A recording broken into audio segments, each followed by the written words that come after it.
Hello everyone, I am the storyteller and I am here to help you today. I know you use this video to fall asleep, so before that, like the video and subscribe to the channel. Now get comfortable and relax. The headlights in my rearview mirror had been there for hours, a constant presence on the empty highway. At first, I thought nothing of it. Now, as the sun dipped below the horizon and shadows lengthened across the barren landscape, a chill ran down my spine. The truck was getting closer. I'd always dreamed of taking a solo road trip across the country. The open road, the freedom, the adventure. It all called to me. So when I finally got some time off work, I packed up my old Honda Civic and hit the highway. The first few days were everything I'd imagined. I sang along to the radio, stopped at quirky roadside attractions, and watched stunning sunsets paint the sky.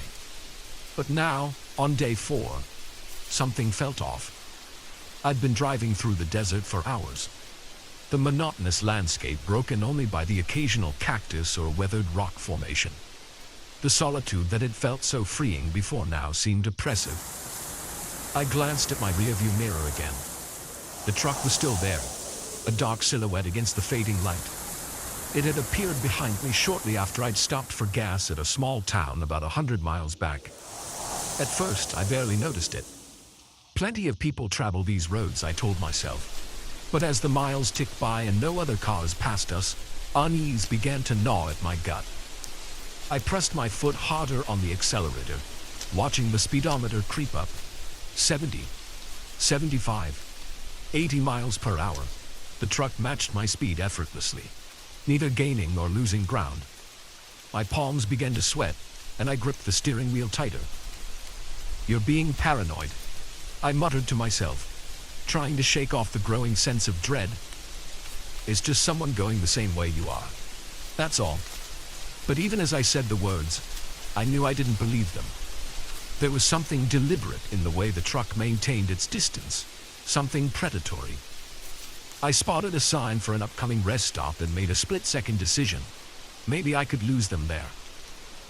I flicked on my turn signal and took the exit, my heart pounding as I watched the rearview mirror. The truck followed. The rest stop was little more than a parking lot with a small building housing restrooms and vending machines. A couple of semi-trucks were parked in the far corner, their drivers likely catching some sleep. I pulled into a spot near the building, under the harsh glow of a flickering streetlight. The truck rumbled into the lot behind me, circling around before parking a few spaces away. I sat frozen in my seat, engine idling, as I watched the driver's door open in my side mirror. A man stepped out, tall and broad-shouldered. In the dim light, I couldn't make out his features, but I could feel his eyes on me. He stood there for a moment, then started walking towards my car. Panic surged through me. I threw the car into reverse and peeled out of the parking spot, tires squealing. In my rearview mirror, I saw the man break into a run, heading back to his truck. I shot out of the rest stop and back onto the highway, my breath coming in short gasps. The truck's engine roared to life behind me, headlights blazing as it gave chase. "Oh God, oh God, oh God," I chanted, pushing my little Civic as fast as it would go. The needle on the speedometer crept past 90, then 100. The truck kept pace, growing larger in my mirror. My mind raced. What did this person want? Why were they following me? I fumbled for my phone with one hand, keeping the other white-knuckled on the wheel. No signal. Of course, I was in the middle of nowhere. The truck was getting closer now, its grille filling my rearview mirror. I could see the driver now, a dark shape behind the windshield. My car shuddered as we passed 110 miles per hour. Suddenly, the truck swerved into the left lane. My breath caught in my throat as it pulled up alongside me. I risked a glance over and immediately wished I hadn't. The driver was staring right at me, a twisted grin visible even in the darkness. He revved his engine and swerved towards me. I jerked the wheel, nearly running off the road as I dodged the much larger vehicle. Heart pounding, I searched desperately for an escape route. Up ahead, I spotted a turnoff. Without thinking, I yanked the wheel hard to the right. My tires screeched in protest as I flew down the exit ramp, narrowly missing the guardrail. The new road was narrower, winding through rocky hills. I took the curves as fast as I dared, praying I wouldn't lose control. In my mirror, I saw the truck's headlights swing wide as it took the turn too fast, buying me a few precious seconds. I pushed my car to its limits, taking each turn faster than the last. The engine whined in protest, but I couldn't slow down. Not now.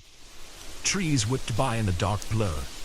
I had no idea where this road led, but anywhere was better than being run down on the highway. After what felt like hours, but was probably only minutes, I spotted lights up ahead. A town. I nearly cried with relief. Surely I'd be safe there. I could find a police station, or at least somewhere public to hide. As I got closer, though, my heart sank. It wasn't a town at all, but some kind of large gated property. A sign flashed by too quickly for me to read. Some kind of factory, maybe. I slammed on my brakes as I approached the gate, skidding to a stop just short of the heavy metal bars. A small guardhouse stood to one side, but it was dark and empty. No, I muttered, looking around frantically. The gate was my only hope of safety.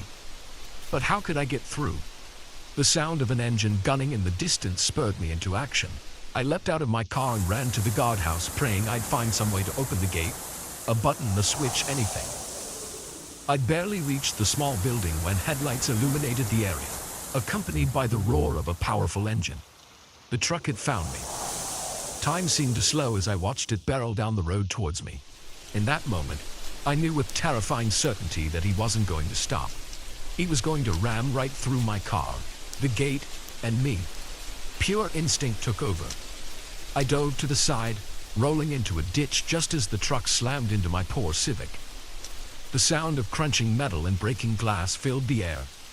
The force of the impact shoved my car into the gate, which groaned but held firm. I lay there in the dirt, ears ringing, too stunned to move.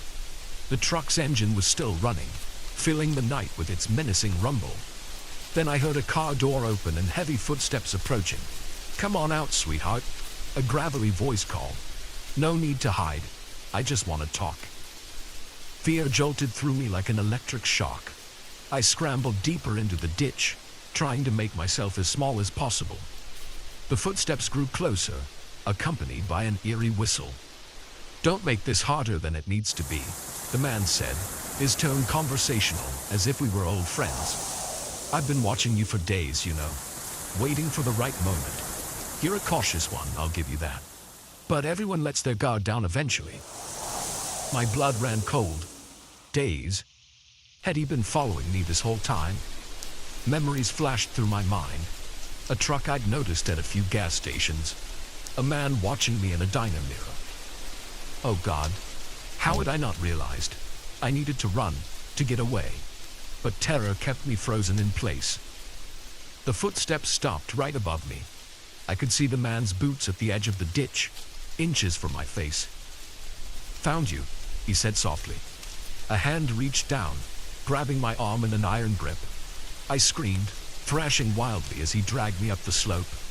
In the moonlight, I could finally see his face, weathered, with cold eyes and a cruel smile. "Let me go," I yelled, kicking and clawing at him. But he was so much stronger, effortlessly holding me at arm's length as I struggled. "Feisty," he chuckled. "I like that. Makes things more interesting." He started dragging me towards the truck, and I knew with sickening certainty that if he got me inside, I was done for. Desperation gave me strength. I twisted in his grasp and sank my teeth into his arm as hard as I could. He yelled in pain and surprise, and his grip loosening just enough. I wrenched free and ran, not towards the road, but towards the gate. My fingers scrabbled at the metal bars as I tried to find a handhold, any way to climb over. I'd barely gotten a few feet up when I felt hands grabbing at my legs trying to pull me down. I kicked back blindly, feeling a surge of vicious satisfaction when my foot connected with something solid. The man grunted in pain, adrenaline surging. I climbed faster than I'd ever thought possible. Barbed wire at the top of the fence bit into my hands, but I barely felt it. I threw myself over the top and fell hard on the other side, the impact knocking the wind out of me. I lay there gasping, ears straining for any sound of pursuit. But there was nothing. No footsteps, no engine starting up, just the sound of my own ragged breathing. Slowly, painfully, I pushed myself to my feet. Through the bars of the gate, I could see the man standing by his truck. He wasn't trying to follow. He just stood there, watching me with those cold eyes. "Better run, little rabbit," he called out, his voice echoing in the night. "I'll be seeing you again real soon." Then he got into his truck and drove away, tail lights disappearing into the darkness. I sank to my knees, body shaking with delayed shock and terror. I was alive. I had escaped. But the nightmare was far from over. As I sat there, bleeding and bruised on the wrong side of a fence in the middle of nowhere, one thought kept running through my mind. How long until he came back to finish what he'd started?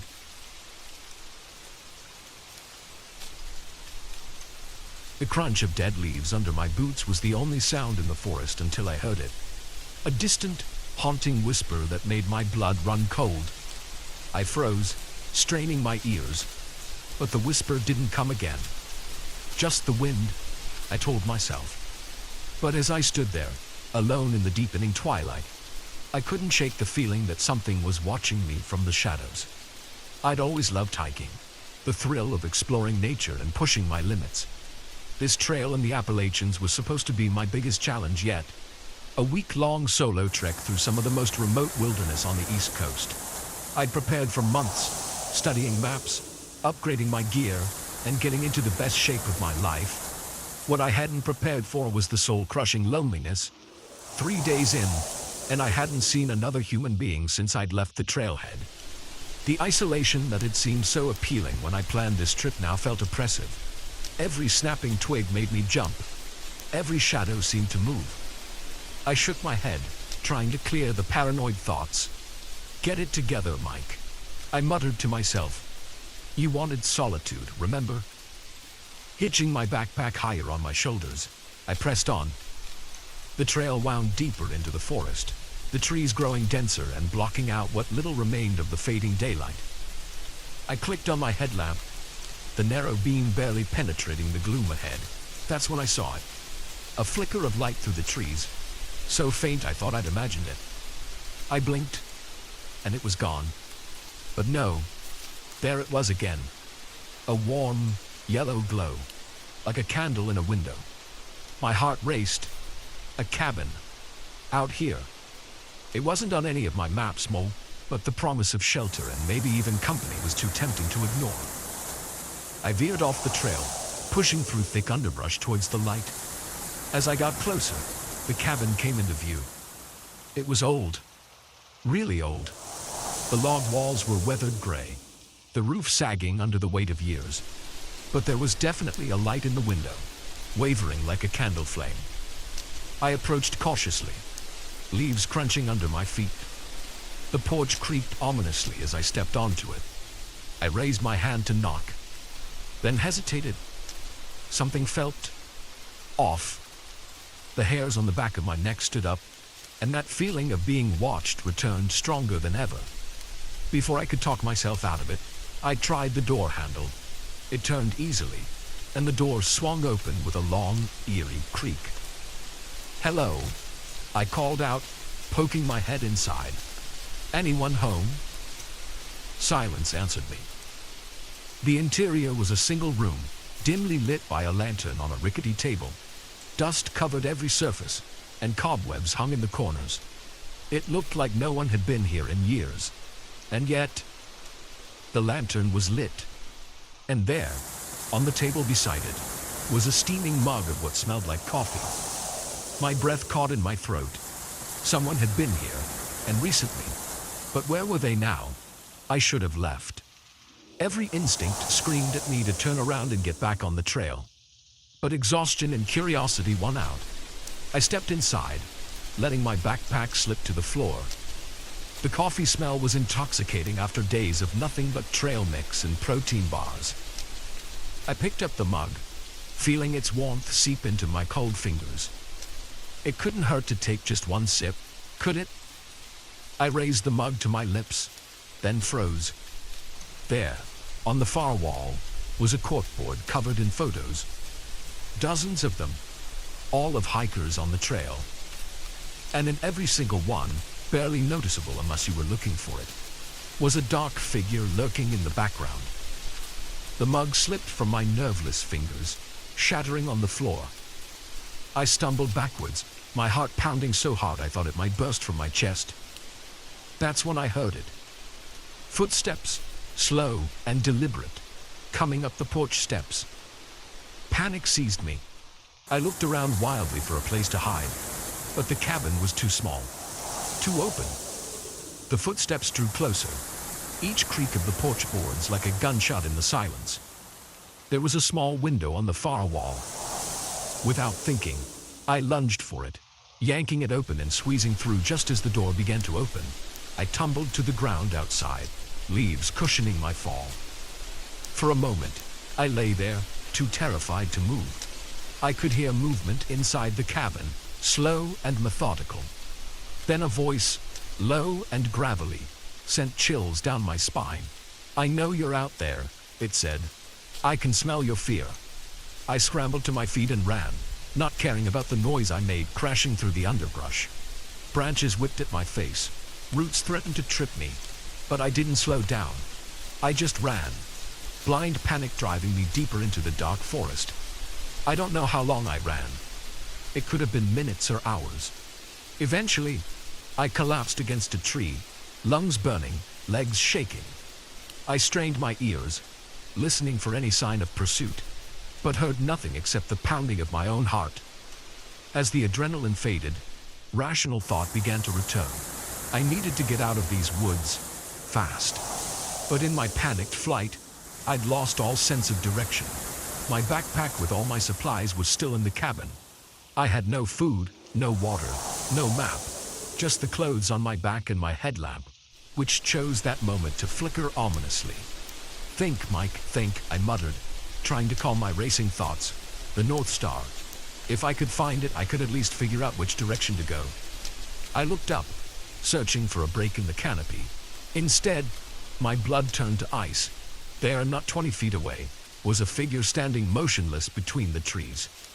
In the dim light, I could just make out the outline of a man, tall and gaunt. I blinked, and it was gone. Just a trick of the shadows, I told myself. It had to be. But then I saw it again, closer this time. And again, on the other side. It was toying with me. A twig snapped behind me, and I whirled around. Nothing there. But when I turned back, the figure was right in front of me. I caught a glimpse of pale skin, sunken eyes, and teeth bared in a feral grin. Then it lunged. I screamed and stumbled backwards, tripping over a root and falling hard. I scrambled away on all fours, expecting at any moment to feel hands grabbing me. But when I looked back, the clearing was empty. Had I imagined it all? Was I losing my mind? A low chuckle echoed through the trees, seeming to come from everywhere at once. "Run all you want," that gravelly voice said. "You'll never leave my forest." I staggered to my feet and ran again, blind terror giving me strength I didn't know I had. I crashed through bushes, leaped over fallen logs, my only thought to get away, to find help, to wake up from this nightmare. The voice followed me, always just behind, taunting me. "I've walked these woods for centuries," it said. "Your fear feeds me, your despair sustains me." I ran until my legs gave out, collapsing in a small clearing. My lungs felt like they were on fire. I couldn't run anymore. This was it. This was how I died, alone in the woods, hunted by whatever that thing was. As I lay there, waiting for the end, a new sound cut through the night. A dog barking. Then voices, human voices, calling out. Flashlight beams swept through the trees. "Hello," I croaked, my voice hoarse. "Help, I'm over here." The voices grew closer. I heard my name being called. Park rangers. They'd been searching for me for days, ever since I'd failed to check in at my designated waypoint. As the rangers burst into the clearing, Relief flooded through me. I was safe. It was over. But as they helped me to my feet, I saw it one last time. A pale face watching from the shadows. Those sunken eyes filled with hunger and rage. Then it was gone, melting back into the darkness of the forest. The rangers said I was lucky to be alive. Exposure, dehydration, a nasty concussion from where I'd hit my head falling. By all rights, I shouldn't have survived. They didn't believe my ramblings about the cabin or the creature in the woods. As my strength returned, even I began to doubt my memories. Maybe it had all been a hallucination brought on by my injuries. But sometimes, late at night, I still hear that gravelly chuckle.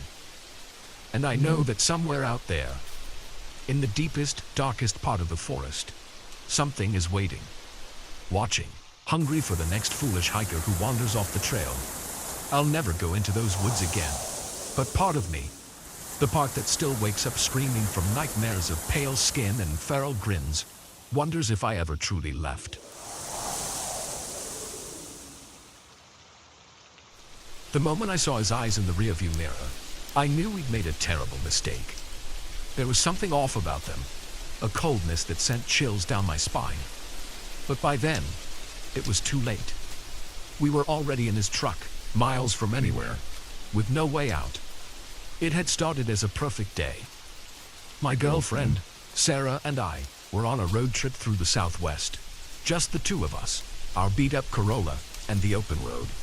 We'd been dating for 2 years, and this trip was our way of celebrating. 3 weeks of freedom before we had to go back to our jobs in the real world. The trouble started somewhere in the middle of Nevada. We were on a long, empty stretch of highway when our car started making a weird rattling noise. I tried to ignore it at first, turning up the radio and telling Sarah it was probably nothing. But then smoke started pouring out from under the hood. "Shit," I muttered, pulling over to the side of the road. Sarah gave me a worried look as I got out to check the engine. I popped the hood and was immediately engulfed in a cloud of acrid smoke. Coughing, I waved it away and peered inside. I'm no mechanic, but even I could tell this was bad. Something had blown, and there was oil everywhere. "What's wrong?" Sarah asked, coming to stand beside me. I shook my head. "I have no idea, but we're not driving anywhere in this." We both looked up and down the highway. Nothing but desert in every direction, shimmering in the late afternoon heat. We hadn't passed another car in at least an hour. "What do we do?" Sarah's voice had an edge of panic to it. I pulled out my phone. No signal, of course. "I guess we wait and hope someone drives by," I said, trying to sound more confident than I felt. We sat on the hood of the car, watching the sun sink lower in the sky. An hour passed. Then 2. The temperature dropped rapidly as night approached. Still no cars. "We can't stay out here all night," Sarah said, shivering. "It's going to get freezing." I was about to suggest we try walking to find cell service when we saw the headlights. A truck was approaching from the direction we'd come. Relief washed over me as I stood up, waving my arms. The truck slowed and pulled over in front of us. It was an old pickup, covered in dust and dents. The driver's door opened, and a man got out. He was tall and wiry, probably in his 50s, with weathered skin and a scraggly gray beard. He wore dirty jeans and a flannel shirt despite the heat. "You folks having some trouble?" he called out as he approached. I nodded. "Yeah, our car broke down. We've been stuck here for hours." He peered under the hood, then shook his head. "That's not going anywhere without a tow. Nearest town's about 60 miles back." My heart sank. We'd never make it that far on foot, especially not at night. The man seemed to read my thoughts. "I can give you a ride if you want. I'm heading that way anyhow." I glanced at Sarah. She looked hesitant, and I couldn't blame her. Getting into a stranger's car in the middle of nowhere went against everything we'd ever been taught. But what choice did we have? "That would be great," I said. "Thank you." We grabbed our backpacks from the car and climbed into the truck. It smelled of cigarettes and something else I couldn't quite place.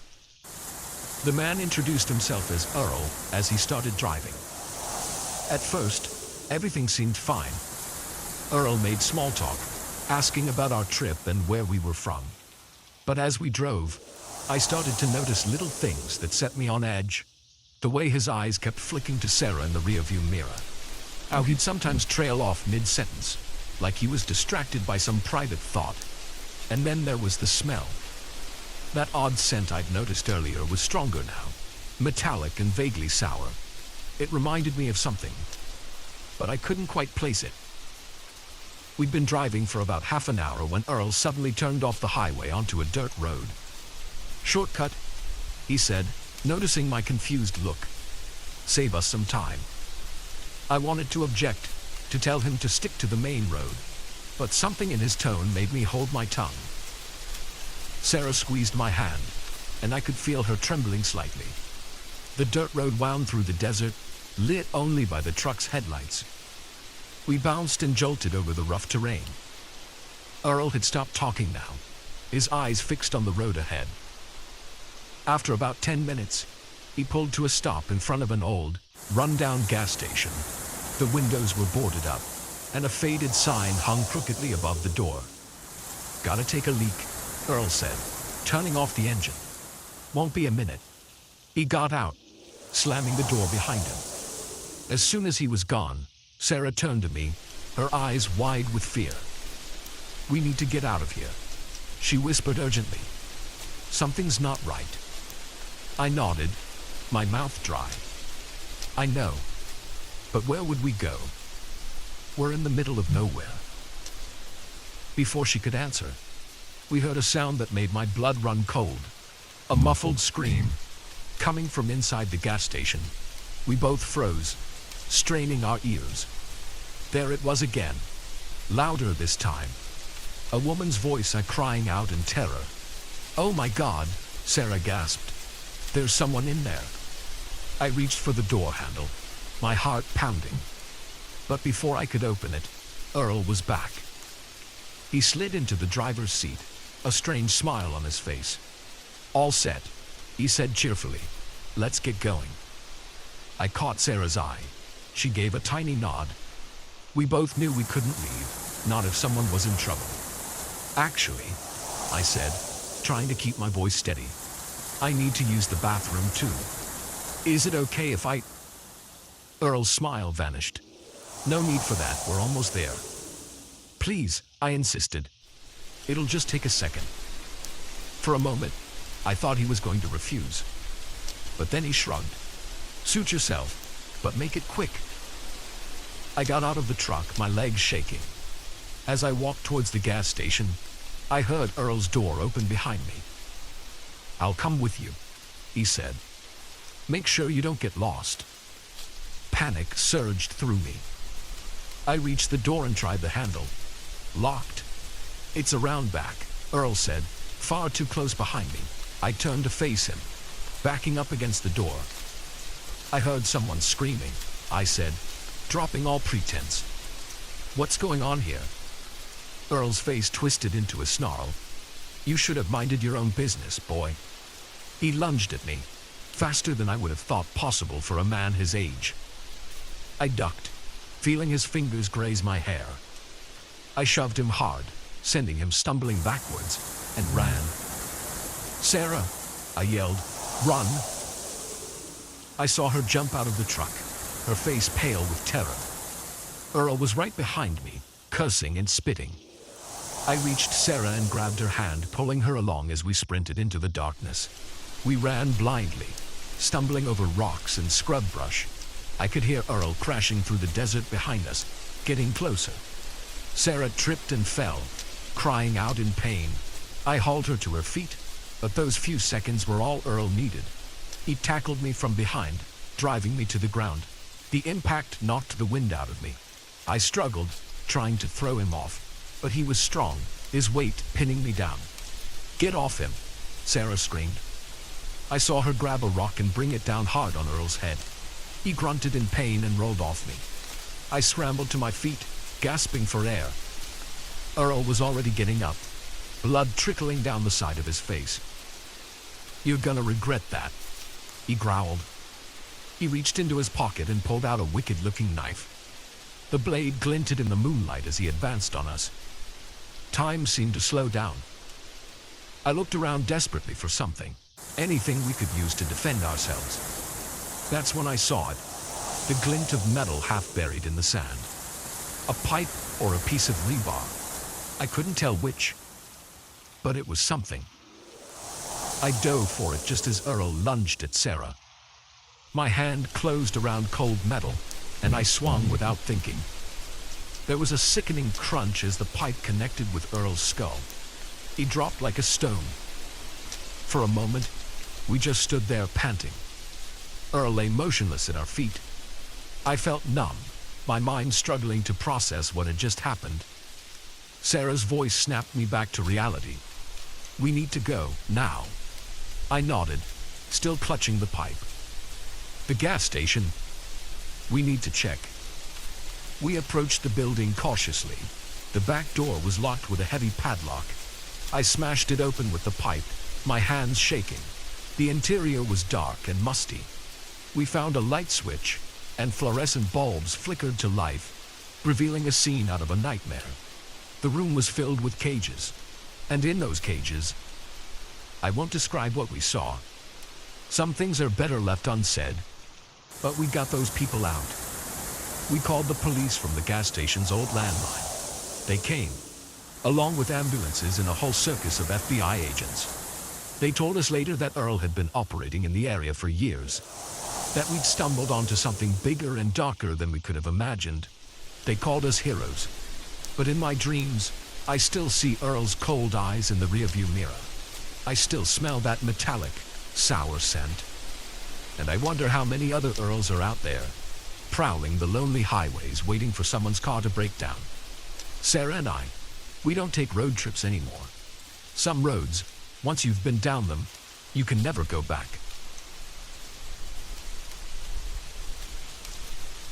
The darkness was absolute, suffocating. I could hear my own ragged breathing, the pounding of my heart. And then, cutting through the silence like a knife, the unmistakable sound of someone trying to pick the lock on my front door. I'd always loved thunderstorms, the raw power of nature, the way the whole world seemed to pause and hold its breath. But this storm was different. It had rolled in suddenly, fierce and unrelenting, bringing with it a blackout that plunged the entire city into darkness. At first, I hadn't been too concerned. Power outages happened, especially during storms like this. I'd lit some candles, dug out my emergency radio, and settled in to wait it out. The battery-operated radio crackled with updates. The storm had knocked out power to most of the city, and it could be hours before it was restored. As the evening wore on, I found myself growing uneasy. The silence was oppressive, broken only by the occasional rumble of thunder. I lived alone in a small apartment on the third floor of an old building. Usually, I could hear my neighbors, the hum of traffic from the street below. But now, there was nothing. I tried calling my sister, but the cell networks were down too. Cut off from the world, I felt incredibly alone. It was nearing midnight when I heard it, a faint scratching sound coming from my front door. At first, I thought it might be my neighbor's cat. It sometimes wandered the hallways, scratching at doors for attention. But as I listened, I realized the sound was different, more deliberate, methodical. Someone was trying to pick my lock. Fear gripped me, icy tendrils wrapping around my heart. I stood frozen, straining my ears. The scratching continued, punctuated by the soft click of metal on metal. My mind raced. Who would be trying to break in during a blackout? A opportunistic burglar, thinking the residents would be away, or something worse. I looked around frantically for a weapon, cursing myself for never buying that baseball bat my sister had suggested. The best I could find was a heavy flashlight. I gripped it tightly, my palms slick with sweat. The scratching stopped. For a moment, there was silence. Then, a soft click. The sound of my lock disengaging, panic surged through me. I had to do something, had to stop them from getting in. On shaking legs, I crept towards the door. If I could just engage the chain lock, maybe they'd give up and go away. I reached for the chain, my fingers fumbling in the dark. Just as I was about to slide it into place, the door began to open. Time seemed to slow down. I saw a hand appear in the gap, pale and thin. Without thinking, I slammed the door as hard as I could. There was a sickening crunch and a howl of pain. The hand disappeared, and I heard a thud as someone fell back into the hallway. Adrenaline coursing through me, I slammed the door shut and engaged every lock. Then I backed away, brandishing my flashlight like a club. "I've called the police," I shouted, hoping my voice didn't betray my terror. "They're on their way right now." It was a lie, of course. With the phones down, there was no way to call for help. But maybe it would be enough to scare them off. For a long moment, there was silence. Then, a voice came from the other side of the door.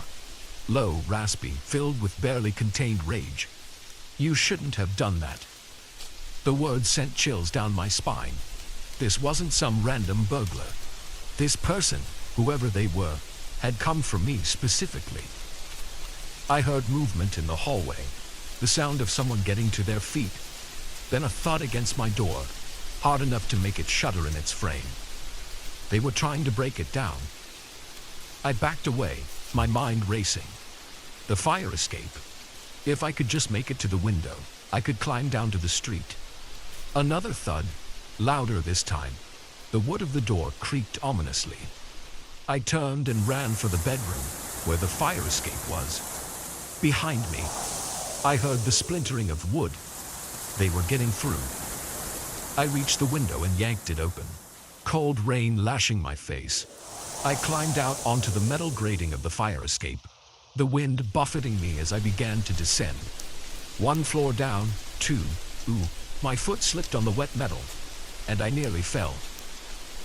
I clung to the railing, heart pounding. A flash of lightning illuminated the world for a brief moment. And there, looking down at me from my bedroom window, was a figure. Tall, gaunt, with eyes that seemed to glow in the darkness. I scrambled down the last flight of stairs and dropped to the alley below, pain shooting through my ankles as I landed. But I couldn't stop. I ran. The rain was coming down in sheets now, soaking me to the bone. I ran blindly through the dark streets, not knowing where I was going, only that I had to get away. I don't know how long I ran. Eventually, I found myself in a part of the city I didn't recognize. The streets were narrow here, the buildings old and crumbling. I slowed to a walk, gasping for breath, trying to get my bearings. That's when I saw the church. It was a small, ancient-looking building, its spire barely visible through the rain. But the door was open, warm light spilling out onto the street. Without thinking, I stumbled towards it. As I got closer, I could hear singing. A hymn, soft and comforting. I reached the doorway and collapsed to my knees, exhausted. An elderly woman in a nun's habit appeared, concern etched on her face. "My child," she said, helping me to my feet. "What's happened to you?" I tried to explain, but the words wouldn't come. I just shook my head, tears mixing with the rain on my face. She led me inside and to a small room off the main chapel. There were others there, I realized. People huddled on cots and chairs, talking in low voices. Other refugees from the storm. The nun, Sister Mary. She introduced herself, brought me a blanket and a cup of hot tea. As the warmth seeped back into my body, I found myself telling her everything. About the break-in, the chase through the city, the terrifying figure I'd seen. She listened patiently, her face grave. When I finished, she was quiet for a long moment. "You're safe here," she said finally. "This is holy ground. No evil can enter." I wanted to believe her. But as I looked around at the flickering candles, the shadows dancing on the walls, I couldn't shake the feeling that nowhere was truly safe. The night wore on. I dozed fitfully, jerking awake at every sound. Each time, Sister Mary was there, murmuring words of comfort. As dawn broke, the storm finally began to subside. The other refugees started to leave, heading back to their homes and lives. But I couldn't bring myself to go. Sister Mary seemed to understand. She brought me more tea, sat with me as the morning light slowly filled the room. "What am I going to do?" I asked her, my voice barely above a whisper. She took my hand in hers, her skin papery and soft. "You survived," she said. "That's the first step. Now, you heal." I nodded, not trusting myself to speak. But as I sat there in that small room that smelled of incense and old stone, I felt something I hadn't felt in hours. Hope. The police came later that morning. They took my statement, promised to investigate. But I could see the doubt in their eyes. With no evidence, no witnesses, it was just another strange story in a city full of them. I couldn't go back to my apartment. The thought of those eyes, that voice, was too much. Sister Mary helped me find a shelter, somewhere I could stay until I figured out my next move. As I prepared to leave the church, she pressed something into my hand. It was a small silver cross on a chain. "For protection," she said with a gentle smile. I slipped it over my head, feeling its weight against my chest. "Thank you," I said, "for everything." She nodded, her eyes kind. "Remember, my child, the darkness may seem overwhelming at Bryson, but there is always light to be found. You just have to know where to look." I stepped out into the morning sun, blinking at its brightness. The city was coming back to life.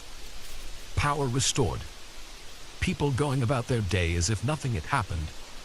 But I knew better. I had seen the darkness that lurked in the shadows, waiting for its chance. And I knew that someday, somehow, I would have to face it again. For now, though, I was alive. I was safe. I was safe. And as I walked down the street, the silver cross cool against my skin, I realized that was enough. It had to be.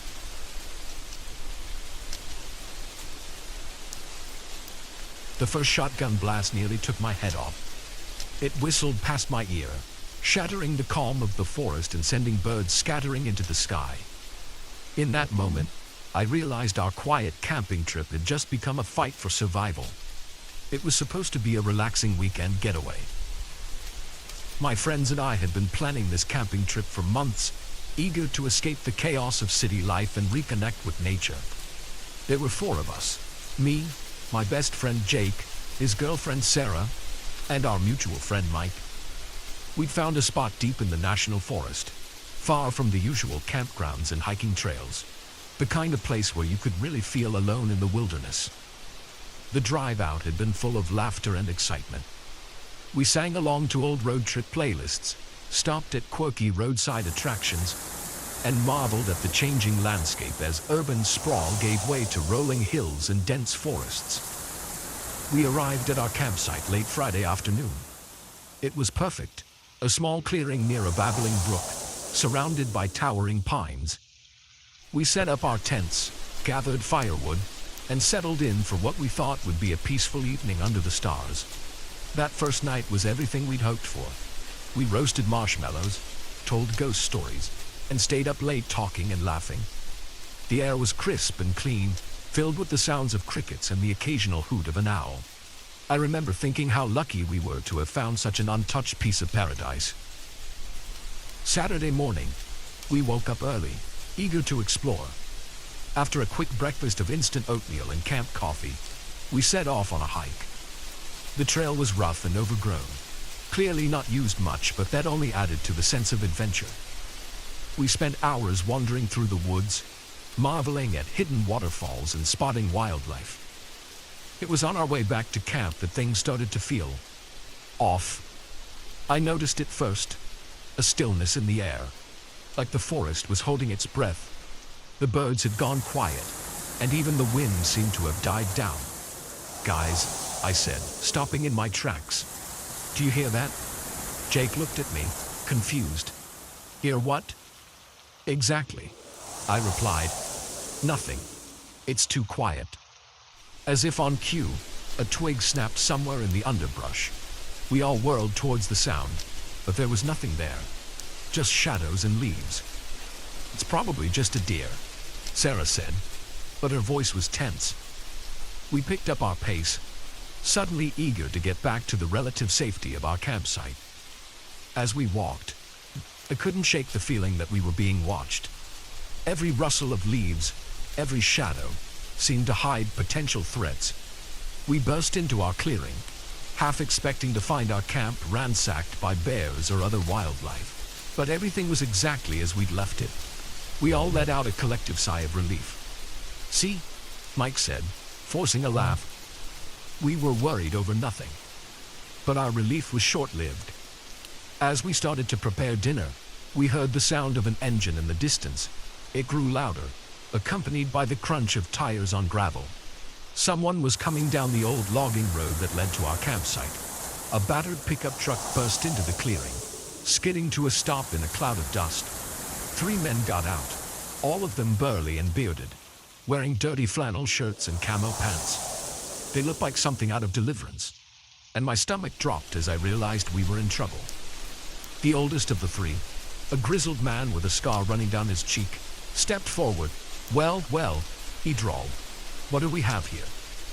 Jake, always the diplomat, tried to defuse the situation. "Hey there," he said, forcing a smile. "We're just camping for the weekend. Is this your land? We didn't mean to trespass if it is." The man's eyes narrowed. "This ain't your land, city boy. This here's our hunting grounds. Has been for generations." I glanced at the others, seeing my own fear reflected in their eyes. We were miles from anywhere, with no cell service. If these men decided to cause trouble, there was no one around to help us. "We're sorry," Sarah said, her voice shaking slightly. "We didn't know. We can leave if you want." The man considered this for a moment, then shook his head. "Nah, you folks ain't going nowhere. Not till we decide what to do with you." That's when I noticed the guns. Each of the men had a rifle slung over their shoulder, and the leader had a shotgun in his hands. My blood ran cold as I realized just how bad our situation was. The next few hours were a nightmare. The men made us sit around our campfire while they ransacked our tents, helping themselves to our food and beer. They taunted us, making crude jokes and veiled threats. I could see Jake getting angrier by the minute, his fists clenched at his sides. I prayed he wouldn't do anything stupid. As night fell, the men's mood seemed to darken. They started arguing among themselves, their voices getting louder and more aggressive. I caught snatches of their conversation, something about teaching us a lesson and making an example. That's when I knew we had to get out of there. I caught Jake's eye and nodded slightly towards the woods. He understood immediately, and I saw him whisper something to Sarah and Mike. We waited for our chance, tensed and ready to run. It came when the youngest of the men stumbled away from the fire to relieve himself. In that moment of distraction, we bolted. We crashed through the underbrush, branches whipping at our faces as we ran. Behind us I heard shouts of anger, then the sound that will haunt my nightmares forever, the boom of a shotgun. The blast missed us, but only just. I felt the wind of its passage, heard the pellets tearing through leaves inches from my head. We ran harder, pure adrenaline driving us forward. The men were right behind us, crashing through the woods like angry bears. I could hear them shouting, their voices filled with rage and bloodlust. Another shot rang out, then another. They were firing blindly into the darkness, hoping to hit us by sheer luck. We ran for what felt like hours, our lungs burning, our legs trembling with exhaustion. The sounds of pursuit faded, then disappeared entirely. But still we ran, too terrified to stop. Finally, we couldn't go any further. We collapsed in a small gully, gasping for breath. For a long time, no one spoke. We just lay there, listening intently for any sign that we'd been followed. "What do we do now?" Sarah whispered finally, her voice barely audible. I looked around at my friends, saw the terror in their eyes. We were lost in the wilderness, with no supplies, no phones, and no idea which direction would lead us to safety. And somewhere out there, 3 armed and angry men were hunting us. We keep moving, I said, forcing myself to sound more confident than I felt. We head downhill. Eventually we'll hit a road or a town. It was a long, terrifying night. We stumbled through the darkness, jumping at every sound, convinced that at any moment we'd hear the roar of an engine or the crack of a rifle. By dawn, we were exhausted, dehydrated, and covered in scratches and bruises. But we were alive. And as the sun rose, painting the sky in shades of pink and gold, we heard the most beautiful sound in the world. Cars. We'd reached a highway. The police were skeptical of our story at first, but when they went to investigate our campsite, they found evidence of the men's presence: beer cans, cigarette butts, and spent shotgun shells. A manhunt was launched, but as far as I know, they never caught the men who terrorized us that night. It's been years since that camping trip, but the memories are still fresh. I haven't been able to go into the woods since then. The rustle of leaves, the crack of a twig, they all bring me right back to that night of terror. My friends and I, we don't talk about it much, but sometimes, when we're together, I'll catch one of them looking over their shoulder, scanning the tree line with wary eyes. And I know they're remembering too. We were lucky. We survived. But sometimes I wonder about those men, and I can't help but think, are they still out there? Still hunting in those woods? Waiting for the next group of unsuspecting campers to wander into their territory? I hope not. But just in case, I'll stick to the city from now on. Some wilderness, I've learned, is better left unexplored.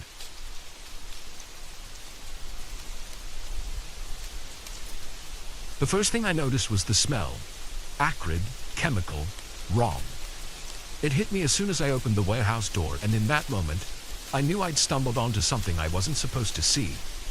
I'd been working the night shift at Midwest Distribution for about 6 months. It was a boring job, but it paid the bills. Every night from 10 p.m. to 6 a.m., I'd patrol the massive warehouse complex, making sure everything was secure. Nothing ever happened. Until that night. It was a Tuesday, just after midnight. I was making my usual rounds, flashlight in hand, shoes echoing on the concrete floor. The warehouse was huge, filled with rows upon rows of shelves stacked high with boxes and pallets. During the day, it was a hive of activity. But at night, it was eerily silent. I'd just finished checking the east wing when I noticed something odd. A faint light coming from under the door of storage unit 17.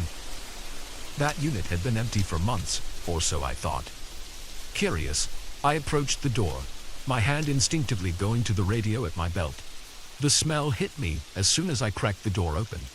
It was like nothing I'd ever encountered before. A mix of ammonia, bleach, and something else I couldn't identify.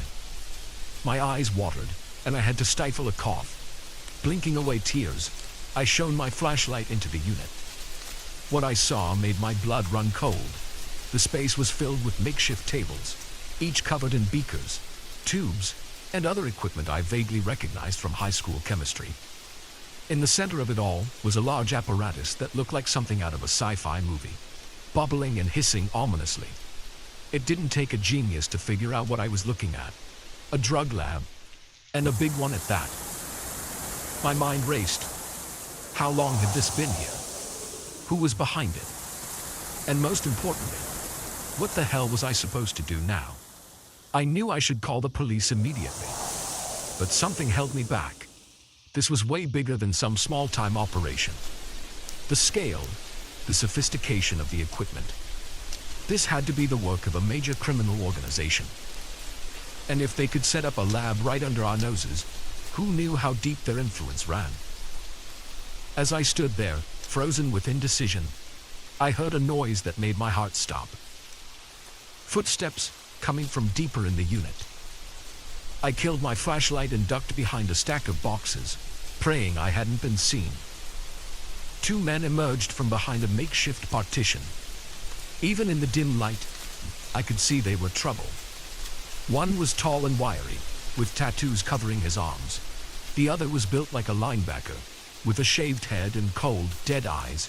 They were talking in low voices, but I could catch snippets of their conversation. Shipment's late. Boss ain't happy. Told you we should have stuck with the Mexicans. These new guys are unreliable. Yeah, well, money talks. And their product is pure as it gets. I held my breath, not daring to move. They were standing between me and the exit. If they spotted me, I was dead. No question about it. The men continued their conversation, oblivious to my presence. They discussed shipments, territories, something about a rival gang muscling in on their turf. With each word, I felt the weight of what I'd stumbled into growing heavier. After what felt like hours but was probably only minutes, they headed back behind the partition. I waited until I couldn't hear their footsteps anymore, then slowly, carefully, made my way to the door. I slipped out of the unit, gently closing the door behind me. As soon as it clicked shut, I ran. I didn't stop until I reached the security office, my lungs burning and sweat pouring down my face. Safely inside, I locked the door and collapsed into my chair, trying to process what I'd just seen. I knew I had to call the police, but as my hand reached for the phone, a terrible thought struck me. How had this lab been set up without anyone noticing? The equipment, the chemicals. It would have taken multiple people and vehicles to bring it all in. Someone had to have seen something. Unless someone on the inside was involved. The realization hit me like a punch to the gut. If someone at Midwest Distribution was working with these criminals, who could I trust? For all I knew, my own boss could be in on it. I sat there for a long time, weighing my options.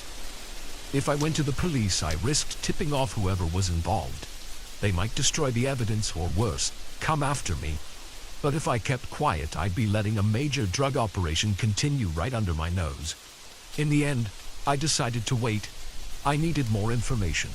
Needed to figure out who I could trust. For the rest of my shift, I tried to act normal, all the while my mind racing with possibilities and fears. When 6 a.m. rolled around, I clocked out like usual. But instead of heading home, I drove to the library. I spent hours there, using their computers to research drug operations, criminal organizations, and how to gather evidence safely. That night, I came to work prepared. I'd bought a small, high-quality camera and a voice recorder. As I made my rounds, I kept my eyes peeled for anything suspicious.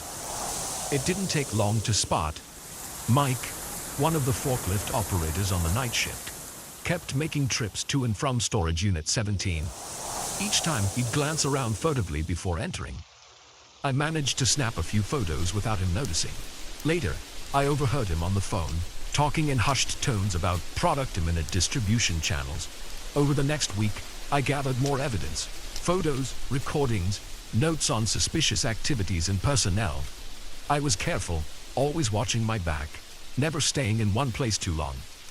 But I knew I was playing a dangerous game. These people were professionals, and sooner or later they'd realize someone was on to them.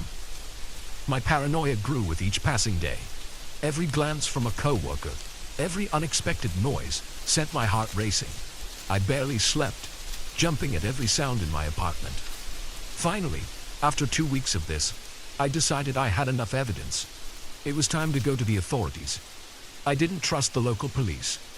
In a town this size, there was too much chance of the wrong people finding out. Instead, I reached out to the State Bureau of Investigation. I sent them an anonymous tip, along with some of the evidence I gathered. Then I waited. Every day a nerve-wracking ordeal as I wondered if today would be the day they acted, or the day I was discovered. It happened on a Friday night.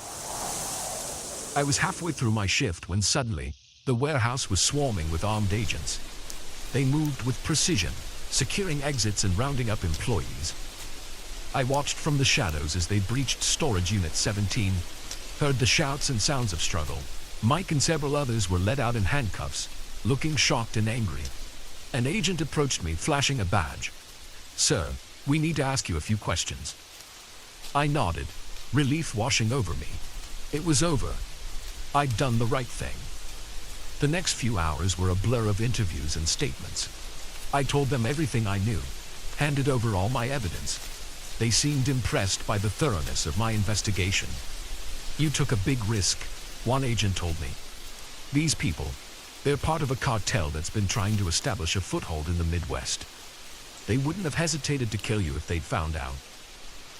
The gravity of what I'd been involved in hit me then.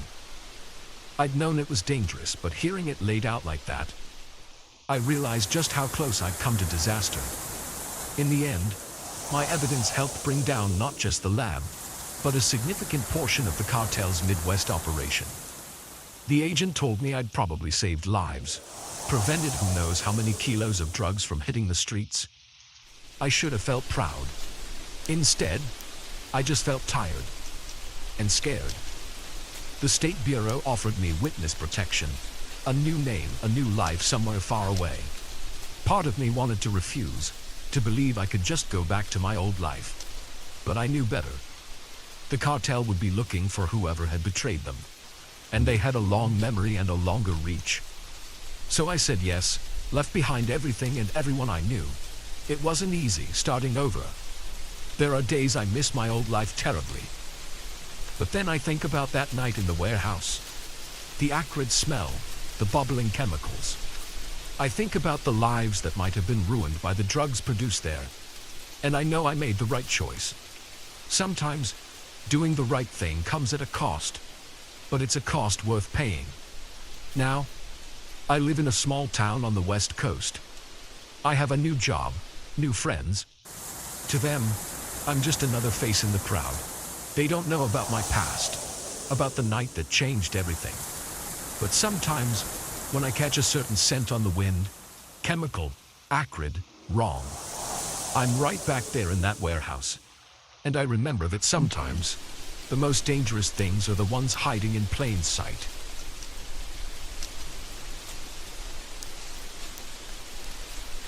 The moment I saw their eyes, I knew I'd made a terrible mistake. Cold, empty, devoid of any warmth or humanity. In that instant, I realized these weren't the friendly locals they'd pretended to be. They were something else entirely, and I was trapped in their village with no way out. It had all started so innocently. I was backpacking through Europe, living out the dream I'd had since college. 3 months of freedom before I had to return to the real world and start my corporate job. I'd been having the time of my life, hopping from one bustling city to another, soaking in the culture, the history, the sheer aliveness of it all. But after weeks of crowded hostels and tourist-packed attractions, I was craving something different, something off the beaten path. That's when I met Carol and Magda at a small cafe in Prague. They were an older couple, probably in their 60s, with weathered faces and warm smiles. We got to talking, and they told me about their village in the countryside. The way they described it made it sound like paradise. Quaint houses, rolling hills, a simpler way of life untouched by the modern world. You should visit, Magda said, her eyes twinkling. We don't get many tourists. It would be a real Czech experience. It sounded perfect. A chance to see the real Czech Republic, away from the tourist traps. When they offered me a ride, I didn't hesitate. The drive took several hours, taking us further and further from the city. The landscape changed, becoming more rural, more rugged. We passed through small towns, then nothing but forests and fields. I lost cell service about an hour in, but I wasn't concerned.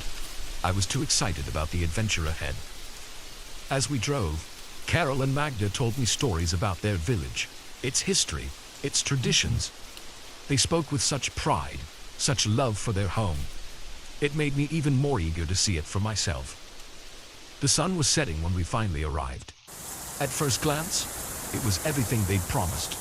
Picturesque houses with red-tiled roofs, a small square with a centuries-old church, chickens pecking in front yards and the smell of wood smoke in the air.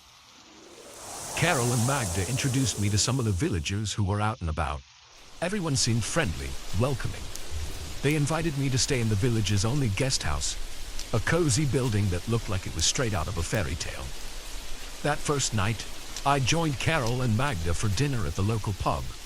The food was hearty and delicious, the beer was excellent, and the atmosphere was lively. Villagers kept coming up to our table, curious about the American visitor. They asked me questions about my travels, about life in the States.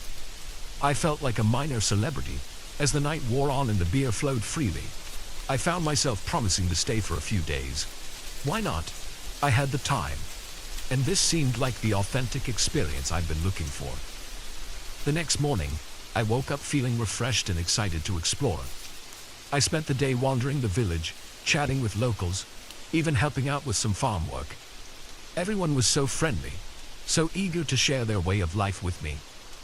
But as the day progressed, I started to notice little things that seemed off. The way conversations would stop abruptly when I approached, the furtive glances some villagers would exchange. And there was something about their smiles that didn't quite reach their eyes. I tried to shake off these feelings, telling myself I was just being paranoid. These people had welcomed me with open arms. I was just experiencing culture shock, that's all. That night, there was a festival in the village square.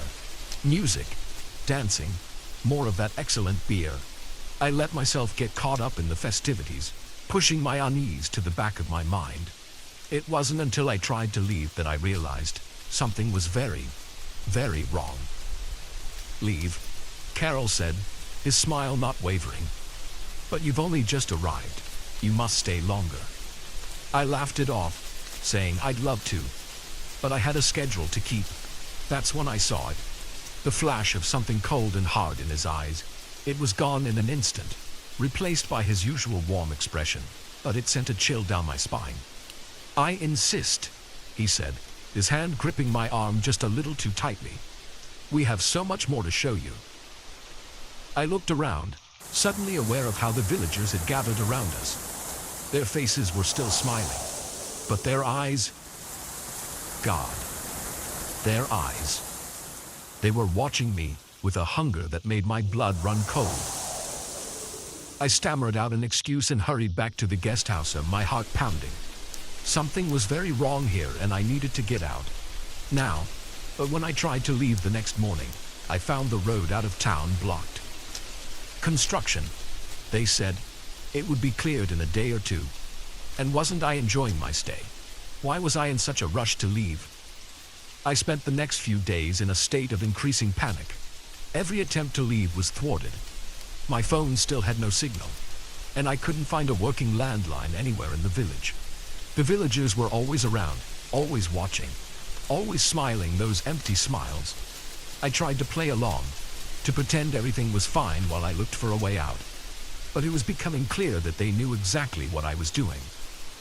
The pretense of friendliness was wearing thin. It all came to a head on the 5th night. There was another festival, this one different from the others.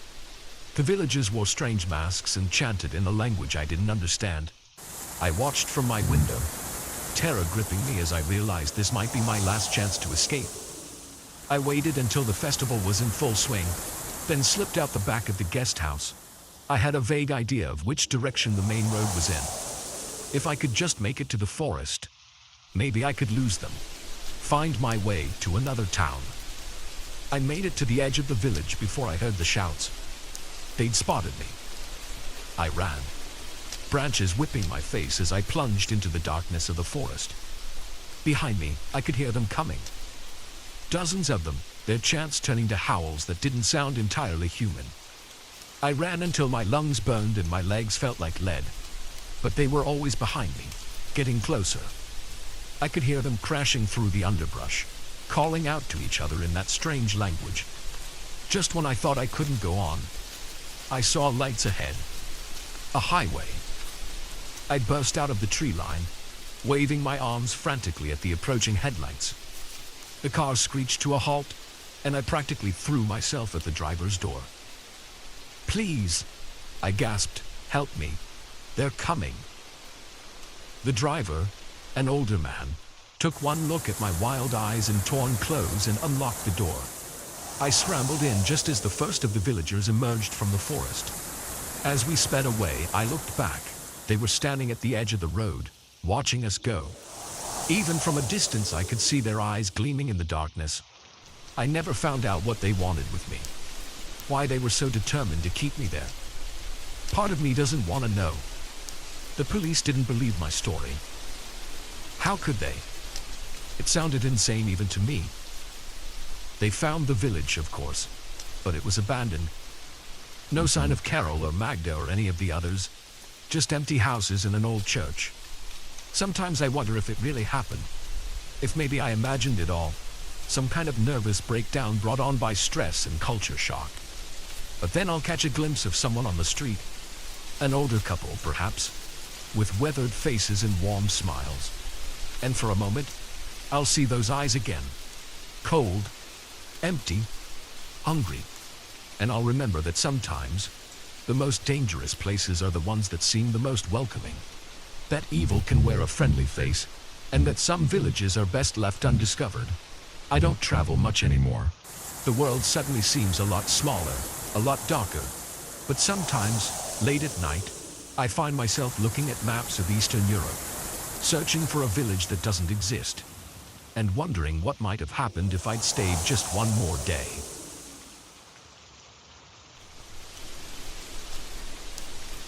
The moment I saw the handwriting on the note, my blood turned to ice. It was the same messy scrawl that had been appearing on our doorstep for weeks. But this time, the message wasn't outside.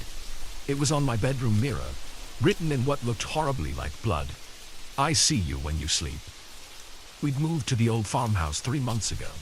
My wife, Sarah, and I had been dreaming of escaping the city for years. When we found this place, 20 acres of land, a charming 19th century house, all for a price that seemed too good to be true, we jumped at the chance. We should have known better. The first few weeks were idyllic. We spent our days fixing up the house, exploring the overgrown fields, and marveling at the silence. No car horns, no sirens, just the wind in the trees and the occasional moo from our neighbors' cows. At night, the stars were so bright it took my breath away. But then the notes started appearing. The first one was innocuous enough. A piece of paper tucked under our welcome mat. Nice house. We assumed it was from a neighbor, though the handwriting was odd, jagged and messy, like a child's. A few days later, another note appeared on our porch swing. You should lock your doors at night. This one gave us pause. We always locked our doors. I double-checked every lock that night, an uneasy feeling settling in my stomach. The notes kept coming, appearing in increasingly impossible places. Under a flower pot on our second-story balcony, pinned to a tree at the far end of our property, tucked into the frame of our bedroom window. On the inside, each message was more disturbing than the last. I like watching you. Your wife looks pretty when she sleeps. Soon, we called the police and, of course, they came out, took a report, but found nothing. No fingerprints, no footprints, no signs of how anyone could have gotten into our locked house. They chalked it up to a prankster, told us to install some security cameras. We did more than that. I bought every security device I could find, cameras, motion sensors, alarms on every door and window. I installed floodlights that covered every inch of our property. I even bought a gun, something I'd always been against. But fear has a way of changing your principles. For a while, it seemed to work. The notes stopped. We started to relax, to think maybe it really had just been kids playing a sick joke. Then came the night I found the note on our bedroom mirror. I stared at it, my mind refusing to process what I was seeing. How had they gotten in? We had alarms, cameras, locks on every entrance. I'd checked them obsessively before we went to bed, like I did every night. Sarah stirred in her sleep, and I quickly wiped away the message before she could see it. She'd been on the verge of a breakdown over the previous notes. This one would push her over the edge. I spent the rest of the night poring over our security footage, checking every camera, every sensor. Nothing. No sign of intruders. No alarms triggered. It was as if the note had materialized out of thin air. The next morning, I called the police again. This time, they took it more seriously.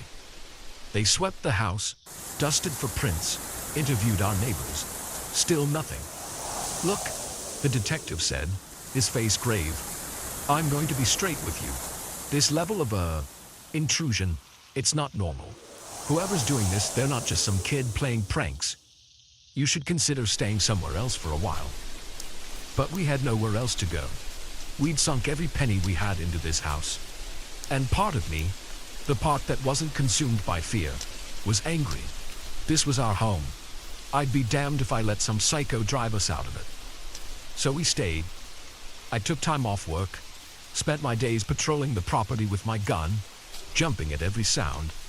Sarah was a wreck, barely sleeping, constantly looking over her shoulder. We argued more than we ever had in our 10 years of marriage. The stress eating away at our relationship. The notes kept coming, always in impossible places. Inside a locked drawer, in the middle of our perfectly made bed, carved into the bark of a tree that I swear hadn't been marked the day before. We tried everything. I rigged tripwires, installed more cameras, even sprinkled flour on the floors to catch footprints. Nothing worked. It was as if we were dealing with a ghost. Weeks passed, and the constant fear began to take its toll. I lost weight. Dark circles formed under my eyes from lack of sleep. Sarah started talking about seeing shadows out of the corner of her eye, hearing whispers in empty rooms. I worried she was losing her grip on reality. Hell, I worried I was losing mine. Then came the night that changed everything. I woke up to the sound of Sarah screaming. I bolted upright, fumbling for the gun I now kept on my nightstand. In the dim light, I saw a figure standing at the foot of our bed. Tall, unnaturally thin, with limbs that seemed too long for its body. I raised the gun, my hand shaking so bad I could barely aim. "Get out," I yelled, trying to sound braver than I felt. "Get out or I'll shoot." The figure turned, slowly, and I felt my heart stop. Its face, God, its face. It was like nothing I'd ever seen before. Pale, almost translucent skin stretched tight over an elongated skull. Eyes that were too big, too black. And its mouth. A lipless gash that split its face in a grotesque parody of a smile. I fired. The gunshot was deafening in the small room. The figure jerked as the bullet hit it, but it didn't fall. Instead, it laughed, a high, keening sound that made my skin crawl. Then it was on me, moving faster than anything I'd ever seen.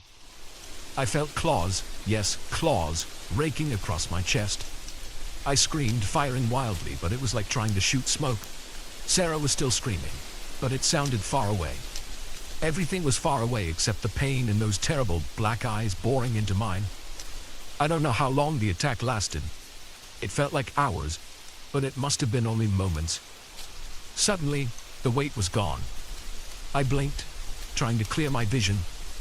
The thing was standing by the window now, silhouetted against the night sky. It turned to look at us one last time, and I swear I saw it smile. Then it was gone, moving so fast it seemed to simply vanish. The police came, of course. They found the bullet holes in the walls, saw the claw marks on my chest. But they didn't find any other evidence. No fingerprints, no DNA. Nothing to suggest anyone else had been in the room. They think we're crazy, that we did this to ourselves, driven mad by stress and paranoia. Maybe they're right. Sometimes I wonder if it would be easier to believe that. We didn't stay in the house after that night. Couldn't stay. We packed what we could carry and left the next morning, abandoning everything else. We move around a lot now, never staying in one place for too long. Hotels, motels, short-term rentals, always looking over our shoulders, always waiting for the next note to appear. Because they do still appear. Not as often, but enough to remind us that it's still out there. Still watching, still waiting. I don't know what it is, some kind of monster, a demon, a ghost. Does it even matter? All I know is that it's real, and it's not done with us. Sometimes, late at night, I think I see a tall, thin shadow outside our window, or catch a glimpse of unnaturally black eyes in a crowd. And I wonder how long we can keep running. How long before it decides to do more than just watch. If you're reading this, take my advice. If you find a house that seems too good to be true, it probably is. And if you start finding notes from someone who can't possibly be there, run, run, and don't look back. Because some things, once they start watching you, never stop. And you don't want to find out what happens when they decide watching isn't enough anymore.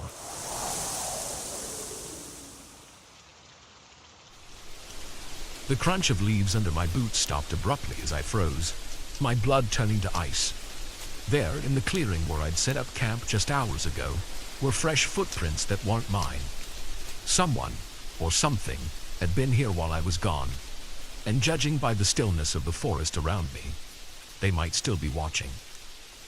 I'd always been an avid solo hiker, priding myself on my ability to navigate the wilderness alone. The solitude, the connection with nature, the sense of self-reliance, it was intoxicating. So when I'd gotten a week off work, I didn't hesitate to pack my gear and head for the Appalachian Trail. I'd hiked sections of it before, but this time I was pushing further, deeper into the remote backcountry. The first 2 days were everything I'd hoped for. The weather was perfect. Crisp autumn air filled with the scent of pine and decaying leaves. I'd made good time, covering more ground than I'd planned. By the third day, I was well off the main trail, in an area so isolated I hadn't seen another soul since yesterday morning. I'd found the perfect campsite just as the sun was setting. A small clearing near a bubbling stream, sheltered by towering pines. I'd set up my tent, gathered firewood, and was just about to start dinner when I realized I'd left my water filter down by the stream. No big deal, I thought. It was only a 5-minute walk, but as I approached my campsite on the way back, that feeling of peaceful solitude evaporated in an instant. Something was wrong. The hair on the back of my neck stood up before I even consciously processed what I was seeing. Footprints, large ones, much bigger than my own, pressed into the soft earth around my tent. They hadn't been there when I left. I stood frozen at the edge of the clearing, my eyes darting from the footprints to the surrounding forest. The woods suddenly seemed sinister, the lengthening shadows hiding potential threats. I strained my ears, but heard nothing over the pounding of my own heart. Slowly, carefully, I approached my tent. Nothing seemed disturbed at first glance, but then I noticed my backpack. I always left it just inside the tent flap, but now it was sitting outside, slightly unzipped. With shaking hands, I opened it further. My breath caught in my throat. My food was gone, every energy bar, every freeze-dried meal, even the trail mix I'd made myself. All of it vanished. Panic started to set in. I was at least 2 days' hike from the nearest town, with no food. But that was secondary to the more immediate concern. Whoever had done this could still be nearby. I debated calling for help, but there was no cell service this far out. I had an emergency beacon, but did this qualify as an emergency? I wasn't hurt, just scared. As darkness fell, I realized I had to make a decision. Hike out now, in the dark, risking getting lost, or spend the night here, knowing someone was out there. In the end, fear of the unknown forest at night outweighed my fear of the mysterious intruder. I decided to stay, but sleep wouldn't come easy. I built up my fire, creating a circle of light that felt pitifully small against the pressing darkness of the forest. Every snap of a twig, every rustle of leaves made me jump. I kept my hiking knife close, though I doubted it would be much use against whatever was out there. As the night wore on, my imagination ran wild. Was it a bear, unusually adept at opening zippers? A desperate hiker, stealing food to survive? Or something worse? I must have dozed off eventually, because I woke with a start, disoriented. The fire had died down to embers, and the forest was pitch black. For a moment, I couldn't remember where I was or why I felt so afraid. Then I heard it. Footsteps, slow and deliberate, circling the clearing. I sat up, my heart pounding so hard I thought it might burst from my chest. I fumbled for my flashlight, but my hands were shaking so badly I dropped it. The footsteps stopped. Hello? I called out, my voice embarrassingly weak. Is someone there? Silence. Not just quiet, but an absolute absence of sound. No insects chirping, no leaves rustling, as if the whole forest was holding its breath. Then a voice, low and gravelly, coming from just beyond the ring of fading firelight. "You shouldn't be here." I scrambled to my feet, spinning around, trying to pinpoint the source of the voice. "Who's there? What do you want?" A chuckle, cold and mirthless. I want you gone. This is my forest. You're trespassing." "I'm sorry," I said, hating how my voice trembled.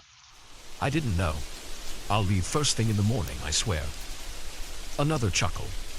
Closer this time. "Morning? Oh no. You'll leave now." I saw movement in the shadows. A figure, impossibly tall and thin, stepped into the fading circle of light. My breath caught in my throat. It looked wrong. Like a man, but stretched out, distorted. Its arms were too long, hanging down past its knees. Its face was hidden in the shadow of a wide-brimmed hat, but I caught a glint of eyes reflecting the firelight. What are you?" I whispered. It cocked its head to the side, the movement jerky and unnatural. "I'm the guardian of these woods, the protector, the one who keeps people like you out." It took a step closer, and I stumbled back, tripping over a root and falling hard. I scrambled backwards, but it kept coming. "Please," I gasped. "I'll go. Just let me pack up. I'll leave right now." It stopped, seeming to consider. "No, you'll leave now. As you are. Consider your belongings payment for your trespass."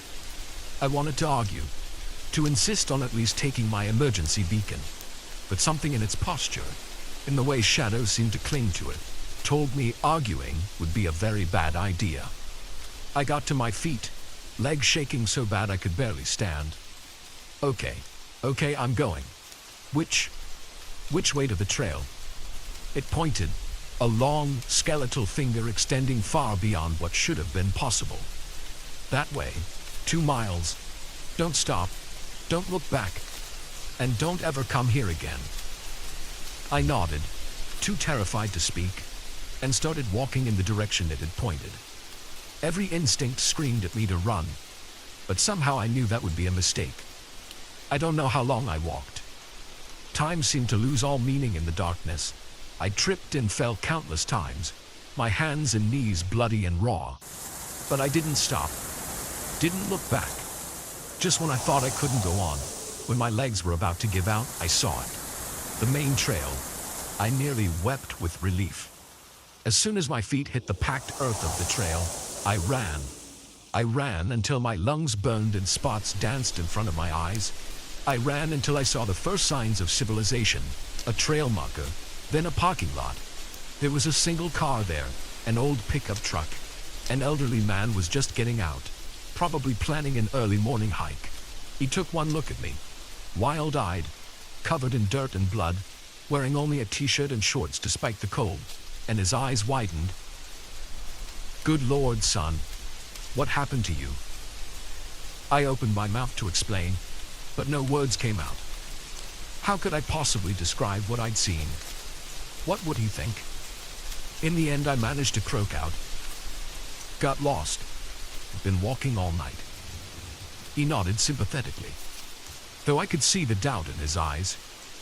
"Well, come on then. Let's get you to a hospital." As we drove away, I finally allowed myself to look back at the forest. For a moment, just a moment, I thought I saw a tall, thin figure standing at the tree line, watching us drive away. I've never gone back to those woods, never gone hiking alone again, if I'm honest.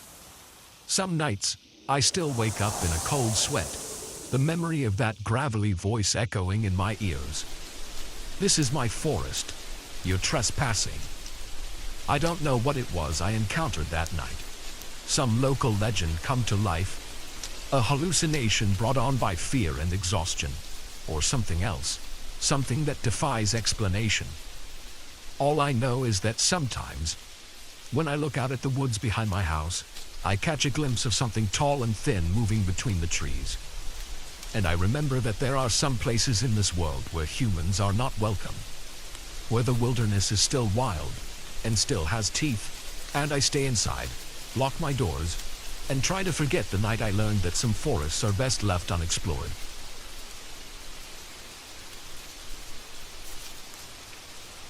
I should have known better than to pick up a hitchhiker on a night like this.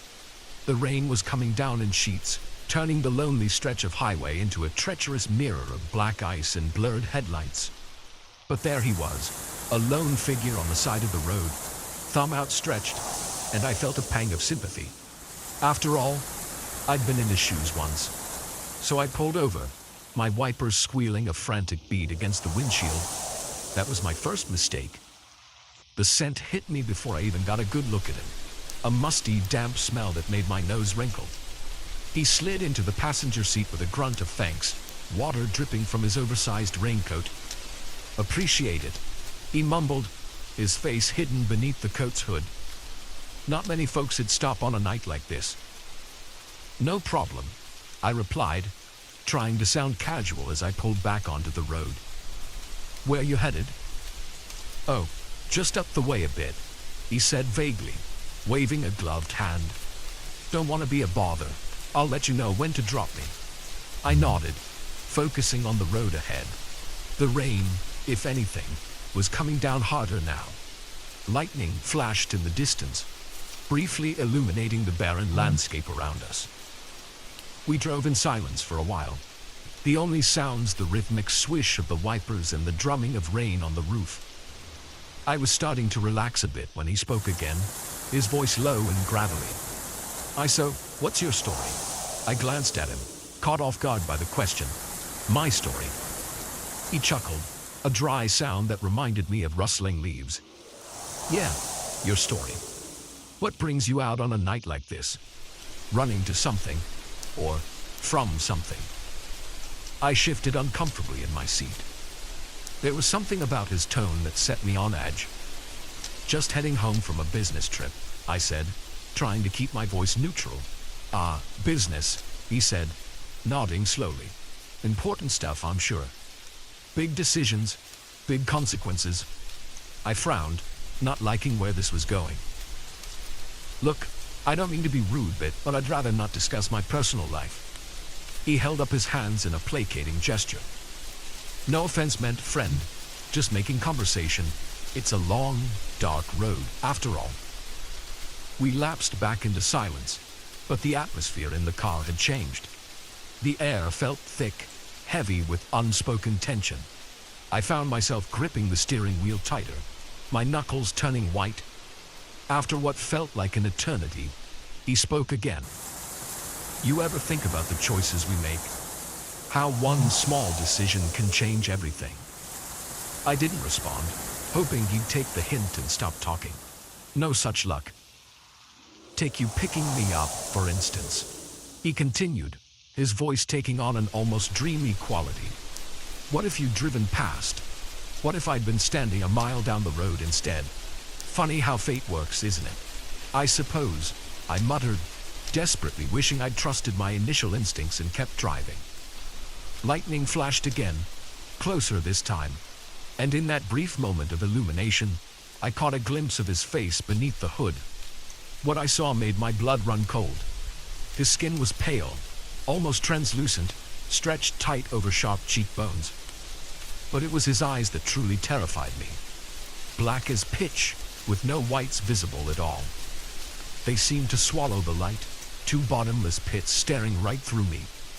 I must have made some sound of distress because he turned to look at me fully, those terrible eyes locking onto mine. "Something wrong?" he asked, his lips curling into what might have been a smile on a human face. On him, it looked like a predator baring its teeth. "No," I stammered, my heart pounding so hard I was sure he could hear it. "Just thought I saw something on the road." He nodded slowly, that horrific smile still in place. The mind plays tricks, doesn't it? Especially on dark nights like this. Makes you see things that aren't there, or maybe makes you see things as they really are. I was openly sweating now, fear coursing through my veins like ice water. I had to get him out of my car. Consequences be damned. I think this is far enough, I said, trying to keep my voice steady. I'm going to have to drop you off here. He tilted his head, an oddly bird-like motion. Oh, but we've only just started our journey together. There's so much more to discuss. I was about to insist when something caught my eye in the rear-view mirror. Headlights, approaching fast. Relief flooded through me. Another car meant safety, meant I wasn't alone out here with whatever he was. But as the headlights grew closer, I realized something was wrong. They were moving too fast, weaving erratically across the road, and they were aimed straight for us. "Look out!" I yelled, yanking the wheel hard to the right. Our cars skidded on the wet pavement, spinning once, twice, before coming to a stop on the shoulder. The other car roared past, horn blaring. For a moment, I sat there, hands shaking, gasping for breath. Then I remembered my passenger. I turned to look at him, expecting, I don't know what, but the seat was empty. There was no sign that anyone had ever been there. No water on the seat, no lingering musty smell. Nothing. I got out of the car on shaky legs, looking up and down the road, but there was no one there. Just me, my car, and the endless rain-soaked highway stretching into the darkness. For a long moment, I stood there in the rain, trying to make sense of what had happened. Had I imagined it all? Some kind of stress-induced hallucination? But deep down, I knew. I knew that what I'd seen was real, even if I couldn't explain it. And I knew that I'd had a narrow escape from something far more dangerous than a simple car accident. I got back in my car, locked the doors, and drove. I didn't stop until I reached the next town, where I checked into the first motel I saw. I couldn't face the thought of driving through the night again, not with the memory of those black eyes still fresh in my mind. As I lay in bed that night, unable to sleep, I couldn't stop thinking about what he'd said, about choices and consequences, about fate. What if I hadn't stopped? What if I'd driven past, like my instincts had told me to? Would he have found another ride? Or would he still be out there, waiting on that dark stretch of road for the next lonely traveler? I don't pick up hitchhikers anymore. I don't drive at night if I can help it, especially when it's raining. And sometimes, when I'm on a long, empty stretch of road, I'll catch a glimpse of something in my rearview mirror. A figure standing on the roadside, thumb outstretched. But I don't stop. I don't even slow down. I just grip the wheel tighter and keep driving, trying to outrun the memory of that night and the realization that came with it. That sometimes, the most dangerous monsters aren't the ones that chase you. They're the ones that wait for you to invite them in. And as I drive, I can't help but wonder, how many others has he ridden with? How many didn't make it to the end of their journey? And most chillingly of all, was I lucky? Or was I spared? I don't have answers to these questions. But I do know one thing for certain. If you're ever driving on a dark, rainy night, and you see a lone figure on the side of the road, keep driving. No matter how bad you feel, no matter how harmless they might seem, keep driving, and don't look back, because you never know who or what might be looking for a ride. And some passengers, once they get in, never truly leave.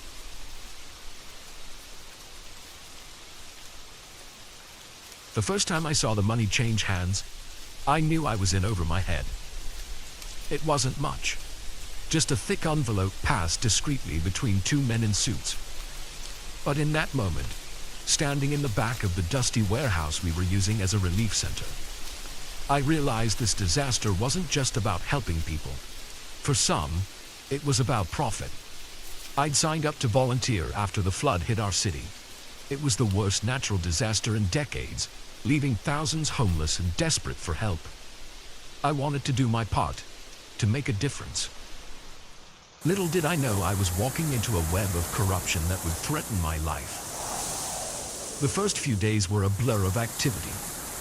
I worked tirelessly, distributing food and supplies, helping people find shelter, doing whatever I could to ease the suffering around me. The work was exhausting, but fulfilling.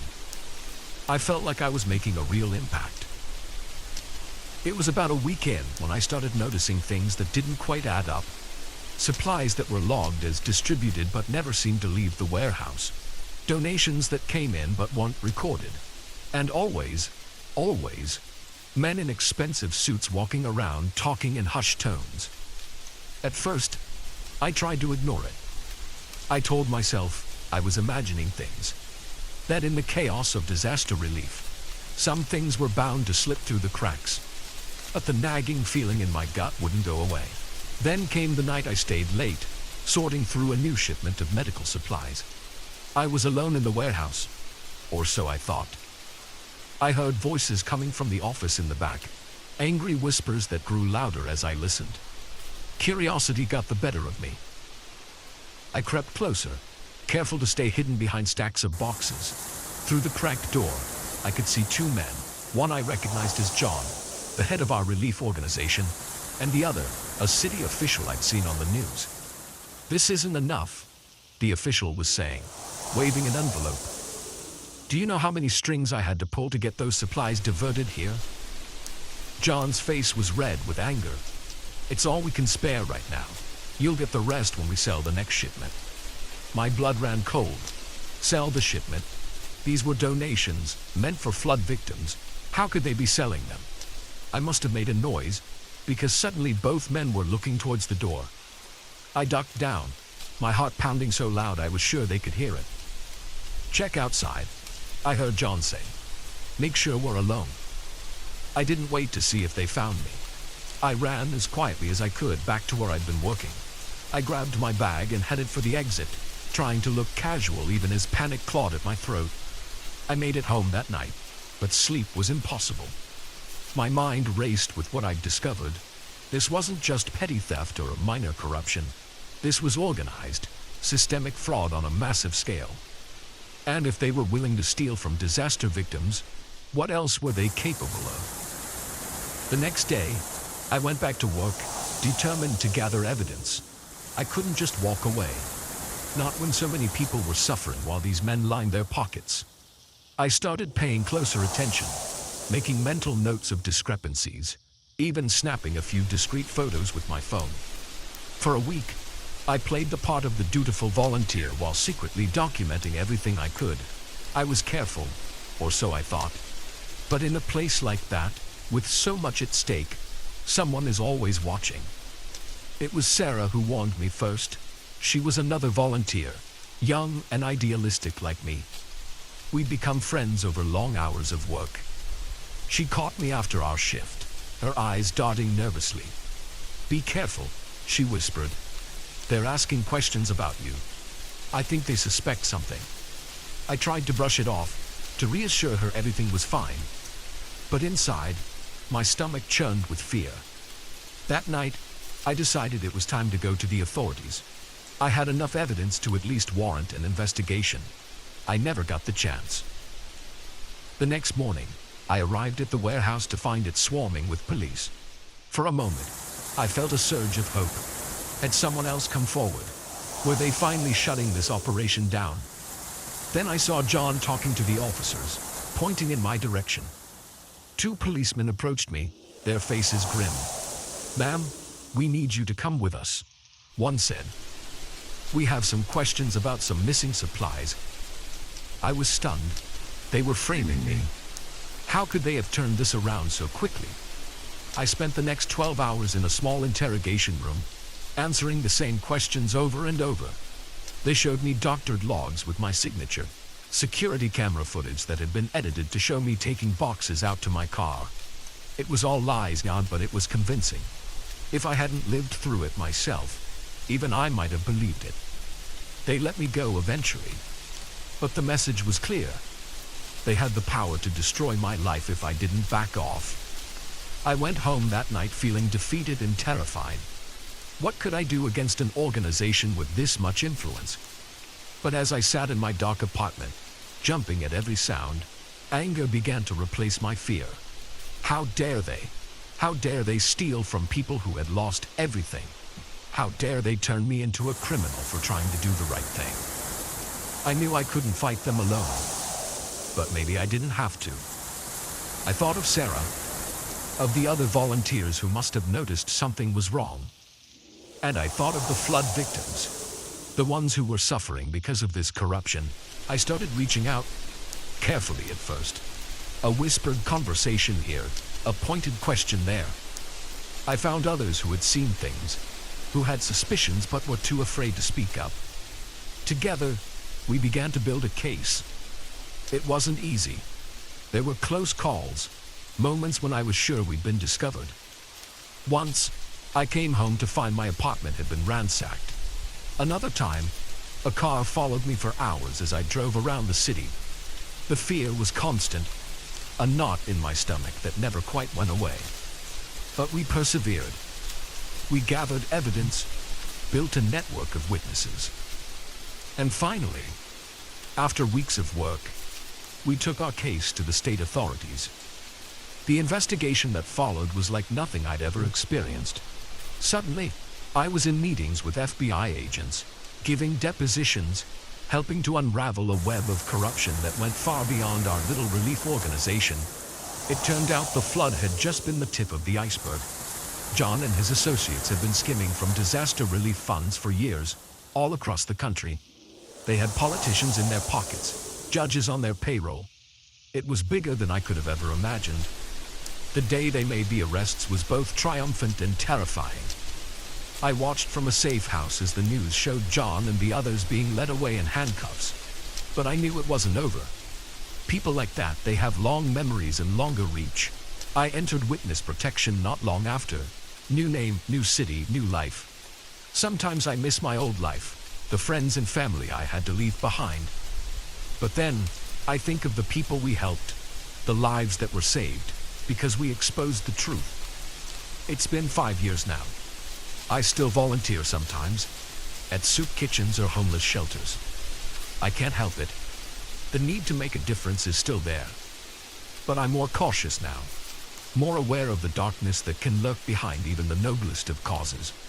And sometimes, when I see a natural disaster on the news, I wonder, are there others out there, right now, fighting the same fight I did, risking everything to expose the truth? I hope so.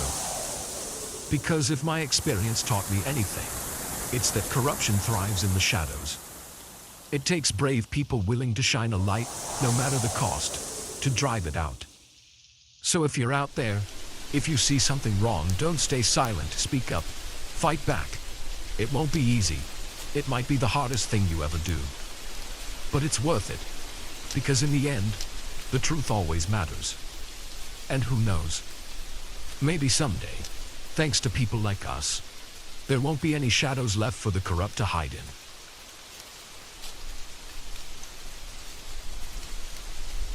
The moment I stepped into that diner, I knew something was terribly wrong. The air was thick with tension, and every eye turned to me with a mix of suspicion and, was that fear? I should have turned around right then, gotten back in my car and driven until this godforsaken stretch of highway was just a bad memory. But I was tired, hungry, and my car was running on fumes. So I stayed. That was my first mistake. I'd been driving for hours, pushing through the night on my way cross-country for a new job. The highway had been empty for miles, nothing but darkness and the occasional flicker of my headlights catching a road sign.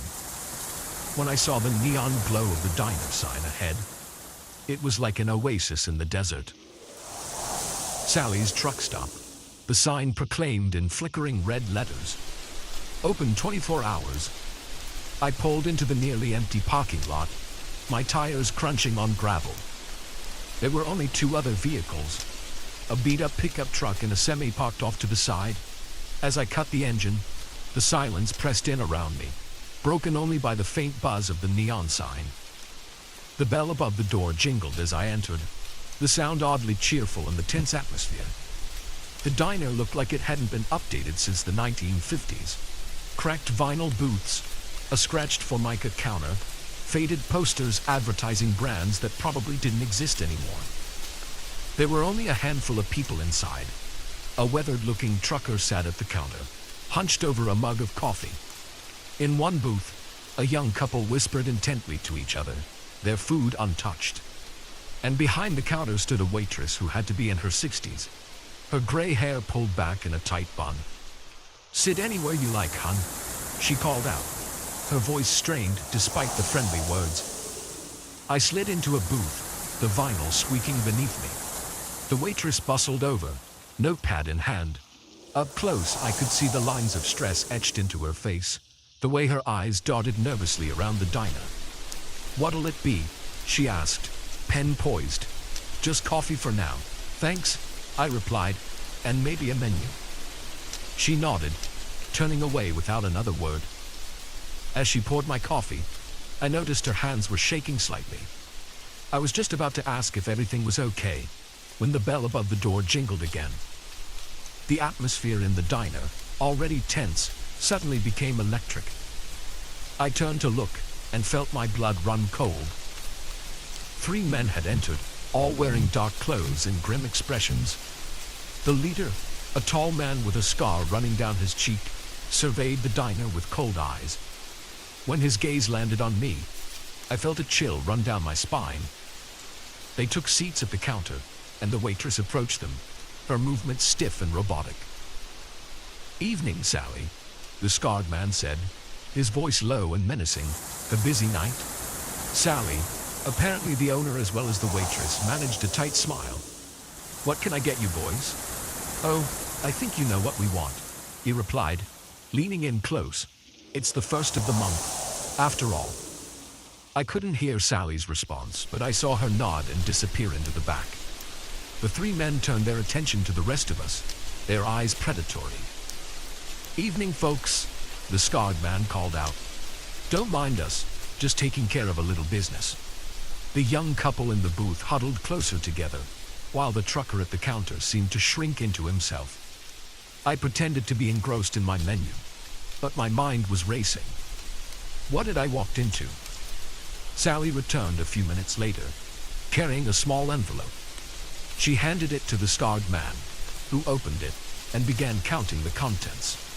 His face darkened. "This isn't enough, Sally," he growled.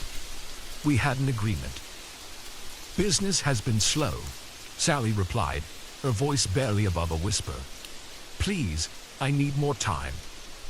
The scarred man stood up suddenly, looming over Sally. "We've given you plenty of time. Maybe we need to send a stronger message." One of his companions stood up and moved towards the kitchen.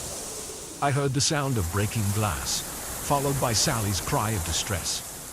Something inside me snapped. Maybe it was the exhaustion from the long drive, or the tension in the air, or just a lifetime of watching bullies get away with this kind of thing. Whatever it was, I found myself on my feet before I could think better of it. "Hey," I called out, my voice sounding braver than I felt. "Leave her alone." The diner fell silent. The scarred man turned to me, his eyes narrowing. Well, he said, his voice dangerously soft. "Looks like we have a hero in our midst." He took a step towards me, and I fought the urge to back away. "This doesn't concern you, stranger. I suggest you sit down and mind your own business." I swallowed hard, my mouth dry. "You're terrorizing these people. That makes it my business." He laughed, a harsh sound devoid of humor. "You have no idea what you're getting into, do you?" Before I could respond, the trucker at the counter suddenly spoke up. "He's right," he said, his voice gravelly. "This has gone on long enough." The scarred man whirled on him. "You stay out of this, old man." But something had changed. The young couple stood up, moving to stand beside me. Even Sally straightened, a spark of defiance in her eyes. The scarred man looked around, suddenly realizing he was outnumbered. His companions shifted uneasily. "You're making a big mistake," he snarled, "all of you. We'll be back, and you'll regret this." With that, they stormed out, the bell jingling angrily as the door slammed behind them. For a moment, nobody moved. Then Sally burst into tears, the tension of the moment finally breaking. The trucker went to comfort her, while the young couple sagged against each other in relief. "Thank you," Sally said, wiping her eyes. You don't know what you've done. Over the next hour, fueled by fresh coffee and slices of Sally's homemade pie, I learned the full story. The three men were part of a local gang that had been extorting businesses along this stretch of highway for years. Nobody had dared stand up to them before, too afraid of retaliation. But you showed us we can fight back, the trucker, whose name was Bill, said, clapping me on the shoulder. As the night wore on, more people arrived at the diner. Word had spread quickly about what had happened. There was a sense of cautious optimism in the air, a feeling that maybe things could change. When I finally left, the sun was just starting to peek over the horizon. Sally refused to let me pay, insisting my meal was on the house. The young couple, Tom and Sarah, pressed their phone numbers into my hand, telling me to call if I ever passed through again. As I pulled out of the parking lot, I saw Sally in my rearview mirror, waving goodbye. I waved back, a lump in my throat. I never did pass through that town again. My new job kept me busy and life has a way of moving on. But I often think about that night, about Sally and Bill and all the others. I wonder if things really did change, if they managed to break free from the gang's control. I hope they did. I hope that one moment of collective courage was enough to spark a real change. Because that's the thing about standing up to bullies. Sometimes, all it takes is one person to be brave, and others will find their courage too. And sometimes, on long drives late at night, I'll see a diner glowing in the distance. I'll think about pulling over, about walking into another moment that might change everything. I never do, of course. Lightning doesn't strike twice, as they say. But I smile, remembering that night, remembering that sometimes the most extraordinary things can happen in the most ordinary places. And I drive on, carrying with me the memory of the night I stumbled into a small-town drama and, just maybe, helped change the course of history. Even if it was just the history of one little diner on a lonely stretch of highway.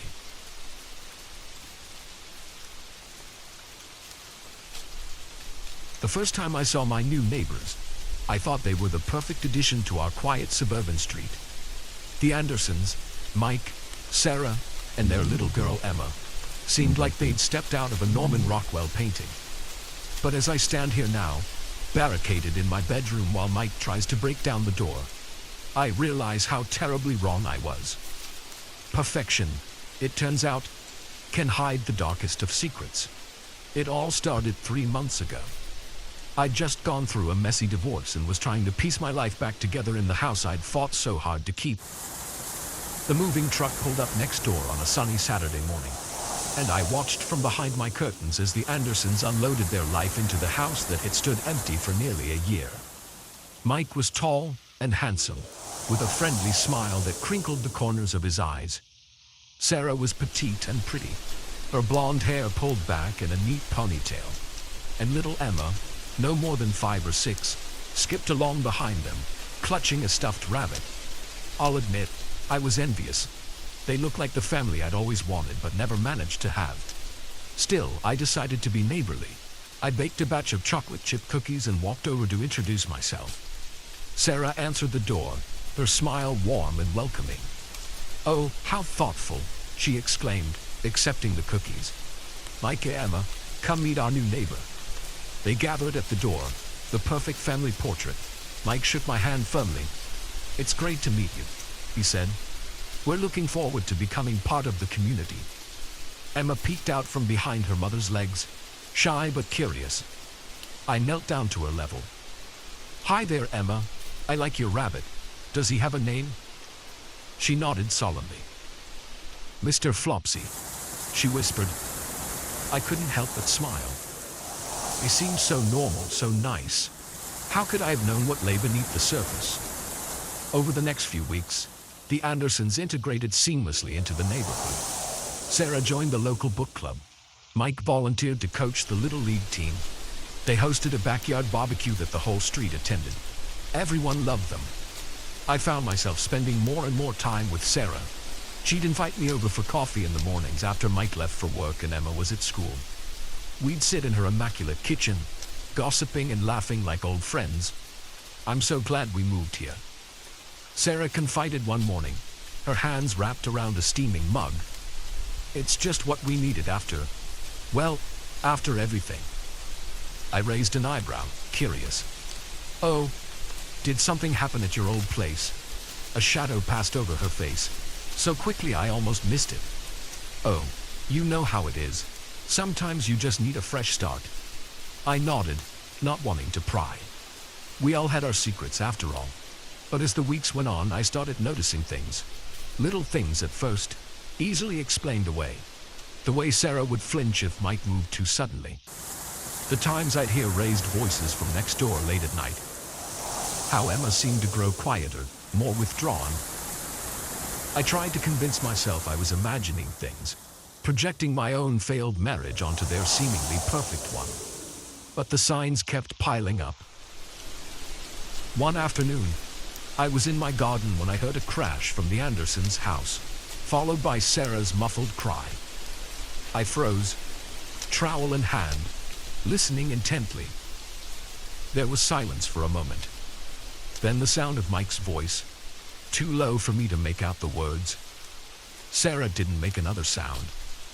I debated with myself for a long time that night. Should I say something? Do something? But what if I was wrong? What if I ruined this family over a misunderstanding? In the end, I decided to talk to Sarah. I invited her over for coffee the next morning, determined to broach the subject gently. She showed up with a bruise on her cheek, poorly concealed by makeup. "Sarah," I said softly, "what happened?" She touched her cheek self-consciously. "Oh, I'm such a klutz." Walked right into the kitchen cabinet. I took a deep breath. "Sarah, I heard something yesterday. Are you sure everything's okay?"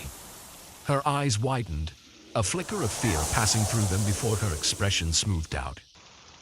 "Of course," she said, her voice overly bright. "Everything's fine. Mike and we're very happy." I wanted to push further, but the look in her eyes stopped me. She wasn't ready to talk. I couldn't force her. After that, things changed. Sarah stopped inviting me over. When we passed on the street, her smile seemed strained, and Mike started watching me. I'd catch him staring from across the street, his eyes cold and calculating. I knew I should have done something then. Called the police, or a domestic violence hotline, something. But I was a coward. I told myself it wasn't my business, that I could be misreading the situation.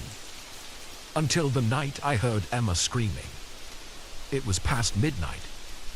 I'd been having trouble sleeping and was sitting by my bedroom window when I heard it. A child's terrified shriek, quickly muffled. I was out of my house and pounding on their door before I even realized what I was doing. Mike answered, his hair mussed, eyes blazing with barely contained rage. "What?" he snarled.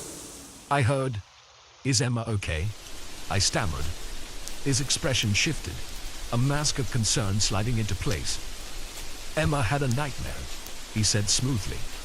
"Everything's fine. Go home."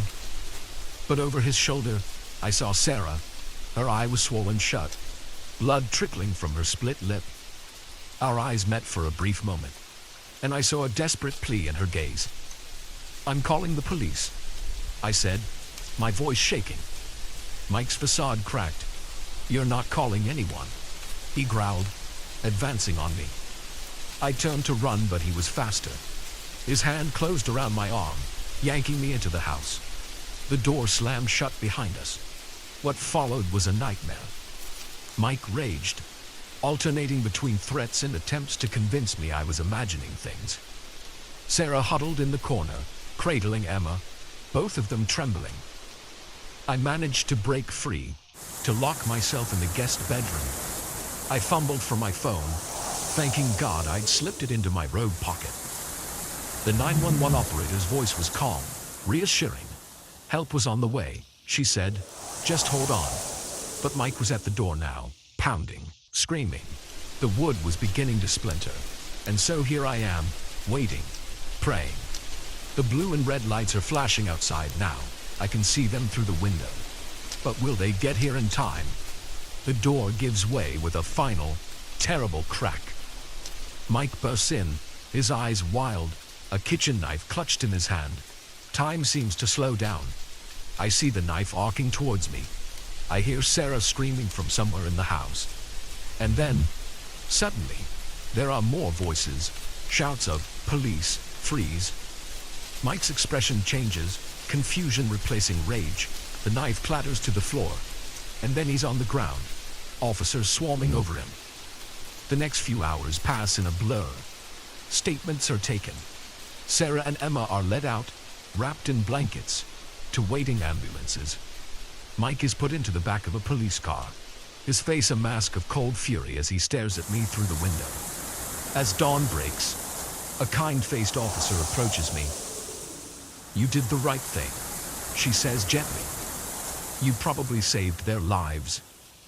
But as I watch Sarah and Emma drive away, as I think about the months of abuse I suspected, but did nothing about, I don't feel like a hero. I feel like I should have done more, sooner. The officer must see something in my expression. "Hey," she says, "don't blame yourself. The important thing is, you acted when it mattered most." I nod, but the guilt still gnaws at me.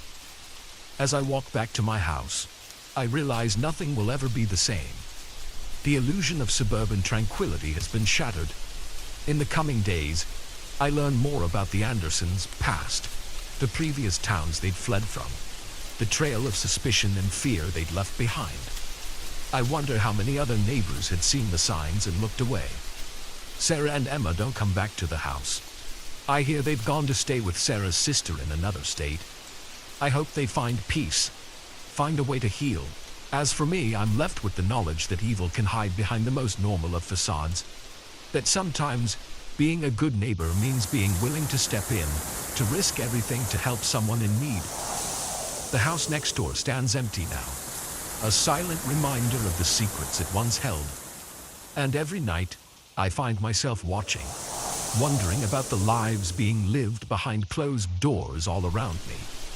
Wondering if I'll have the courage to act, if I ever hear another scream in the night.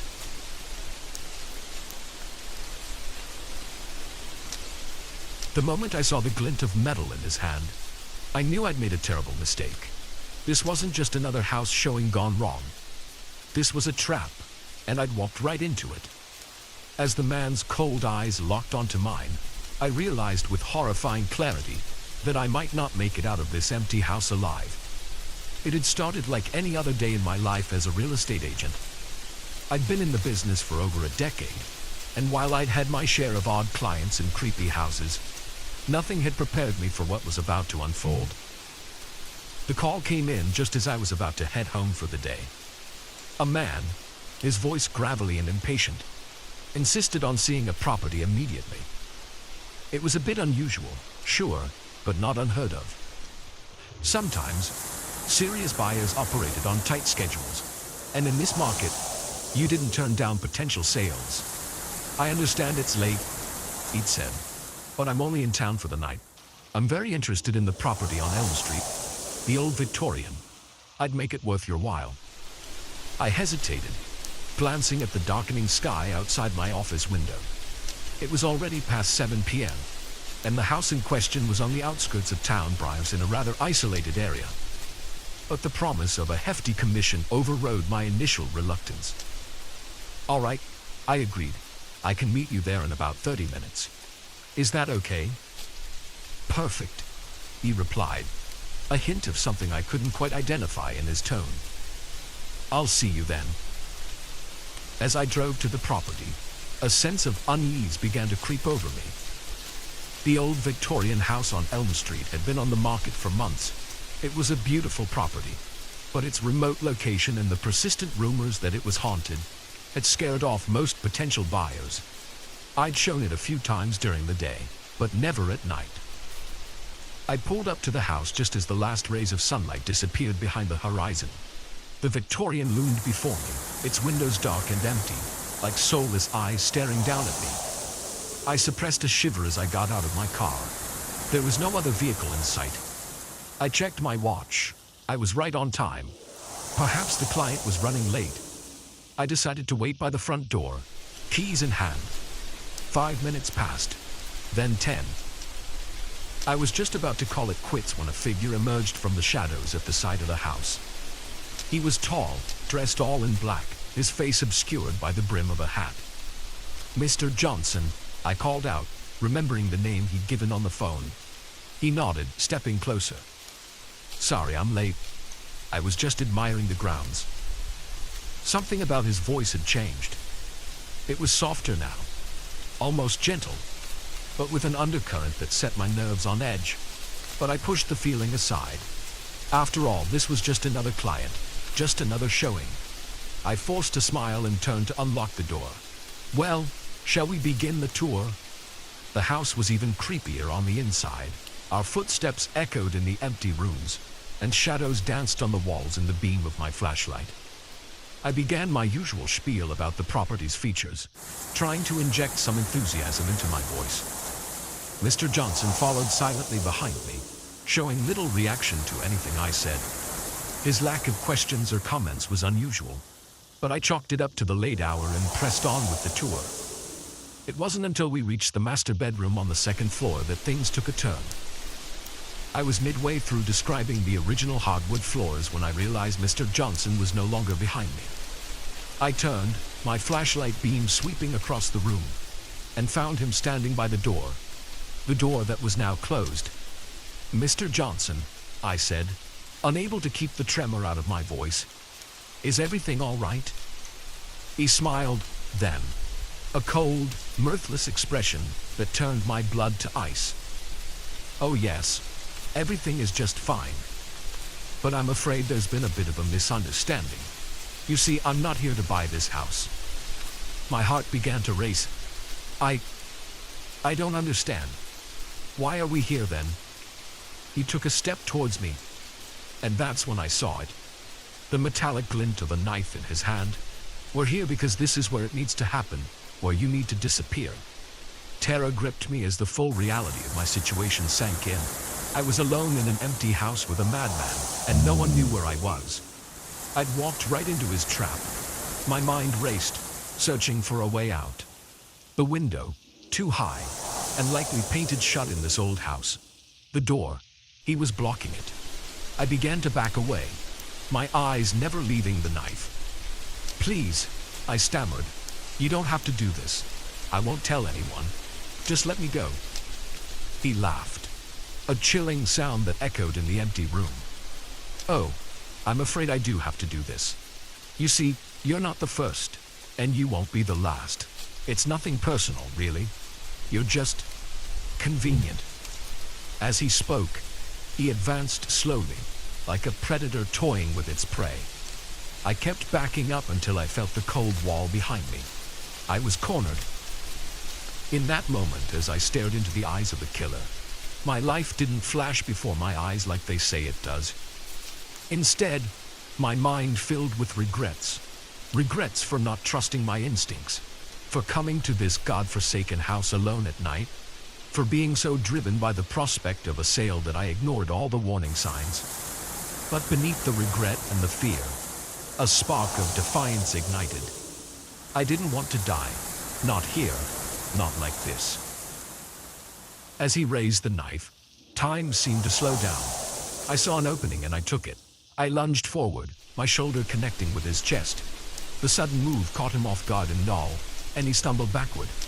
I heard the knife clatter to the floor as I pushed past him, yanking open the door and running for my life. My feet pounded down the stairs, my breath coming in ragged gasps. I could hear him behind me, his footsteps heavy, his breathing labored. I reached the front door and fumbled with the lock, panic making my fingers clumsy. Just as I managed to wrench the door open, I felt his hand close around my arm. I screamed, the sound piercing the quiet night air, and fought with everything I had. My elbow connected with something soft. His stomach, maybe, and his grip loosened just enough for me to break free. I ran into the night, not daring to look back. My car was just a few yards away, a beacon of safety in the darkness. I reached it, my hand shaking so badly I could barely get the key in the lock. As I finally wrenched the door open and threw myself inside, I caught a glimpse of him in my rearview mirror, standing on the porch, watching me. I peeled out of the driveway, gravel spitting from under my tires. I didn't slow down until I reached the police station, my heart still pounding, tears streaming down my face. The aftermath was a blur of police statements and crime scene investigations. They found evidence in the house, hidden rooms, tools of torture, trophies from other victims. Mr. Johnson, whose real name turned out to be Gerald Hoffman, had been using empty houses as his killing grounds for years. He'd prey on real estate agents, luring them to remote properties and murdering them. They caught him 2 weeks later, trying to pull the same trick in another town. When they showed me his photo to identify him, I felt a chill run down my spine. The face that had haunted my nightmares was now locked away, but the memory of that night would stay with me forever. I quit my job as a real estate agent soon after. I couldn't bear the thought of walking into another empty house, of being alone with a stranger in a remote location. The career I had built over a decade was gone, destroyed in a single night of terror. But as I sit here now, safe in my new home in a bustling city neighborhood, I know I made the right choice. I'm one of the lucky ones. I survived. And every day, I'm grateful for that second chance. Sometimes, when I pass a for sale sign or see a real estate agent leading clients into a house, I'm tempted to warn them, to tell them about the dangers that can lurk behind closed doors, about the predators who use our trust against us. But I know most wouldn't believe me.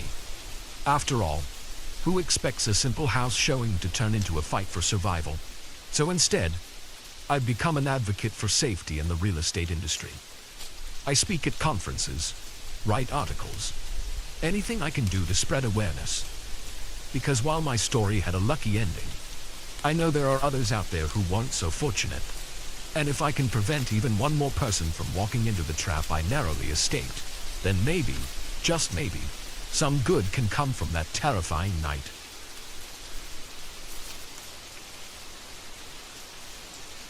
The first twig snap could have been anything. A deer, a raccoon, the wind. But the second one, followed by the unmistakable sound of hushed voices, sent a chill down my spine. We weren't alone in these woods, and whoever was out there wasn't here for a friendly campfire chat. It was supposed to be a relaxing weekend getaway.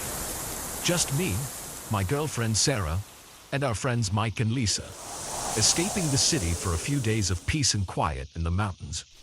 We'd found this little cabin on some obscure rental site, remote, rustic, and far from the usual tourist trails. Perfect, we thought, for getting away from it all. The drive up had been full of laughter and excitement. We'd stopped at a small general store in the last town before the turnoff, stocking up on supplies and chatting with the old man behind the counter. He'd given us an odd look when we told him where we were staying. Folks don't go up that way much anymore, he'd said, his weathered face creasing with concern. Not since. Well, never mind. You all be careful now, you hear? We'd brushed it off as small-town superstition. If only we'd listened. The cabin was everything the listing had promised. A cozy 2-bedroom nestled in a clearing, surrounded by towering pines. We'd spent the first day hiking, exploring the nearby trails and marveling at the untouched beauty of the forest. As night fell, we gathered around the fire pit, roasting marshmallows and telling ghost stories. It wasn't until the second night that things started to feel off. I was the first to notice it. A feeling of being watched that made the hair on the back of my neck stand up. I tried to shake it off, telling myself it was just my imagination running wild after one too many of Mike's horror stories. But I couldn't shake the sensation of eyes on us, hidden somewhere in the darkness beyond our little circle of firelight. "Hey," I said, trying to keep my voice casual. "Does anyone else feel like, I don't know, like we're being watched?" Sarah laughed, but it sounded forced. "Don't tell me Mike's stories are getting to you too." But I saw the way her eyes darted to the tree line, the tension in her shoulders. She felt it too. Mike stood up, puffing out his chest in an exaggerated show of bravery. All right, who's out there? Come on out, you big scary monster. His shout echoed through the trees, answered only by the crackle of our fire and the distant hoop of an owl. For a moment, we all held our breath, waiting. Then Lisa screamed. We all whirled to look where she was pointing. There, just at the edge of the firelight, stood a figure. Tall, unnaturally still, its features hidden in shadow. For a heartbeat, nobody moved. Then the figure turned and melted back into the darkness of the forest. Panic erupted. Lisa was sobbing, clinging to Mike. Sarah had grabbed my arm so tight it hurt. What the hell was that? Mike's voice was high, all pretense of bravery gone. I don't know, I said, my mouth dry. But I think we should get inside, now. We doused the fire and hurried into the cabin, locking the door behind us. Sleep was out of the question. We huddled in the living room, jumping at every creak of the old wooden structure, every whisper of wind through the trees outside. Maybe it was just a hiker, Sarah suggested, her voice trembling. Someone who got lost and was attracted by our fire. Then why didn't they say anything? Lisa countered. Why just stand there? Nobody had an answer for that. As dawn broke, we began to relax a little. Things always seem less scary in the light of day. We convinced ourselves we'd overreacted. That lack of sleep and too many scary stories had played tricks on our minds. But when Mike went outside to get some firewood, he came running back in, his face pale. The car, he gasped. Someone slashed the tires. We ran out to look. Sure enough, all 4 tires were flat, deep gashes in the rubber. This was no accident, no random act of vandalism. This was deliberate. We need to get out of here, Sarah said, her voice shaking. We need to call for help. But when I pulled out my phone, there was no signal. None of us had service. Okay, I said, trying to stay calm. Okay, we can handle this. The general store. It's 10 miles back down the road. We can walk it in a few hours. Nobody looked thrilled at the idea of a long hike, but it was our only option. We packed some supplies and set out, the morning sun doing little to warm the chill of fear that had settled over us. We'd been walking for maybe an hour when we heard it, the snap of a twig behind us. We all froze, slowly turning to look. Nothing. Just trees and underbrush.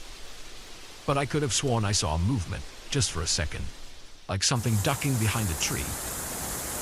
We need to move faster, I said, my voice low and urgent. We picked up the pace, no longer talking, each of us straining our ears for any sound of pursuit. The forest, which had seemed so beautiful and peaceful just yesterday, now felt oppressive, full of hidden dangers.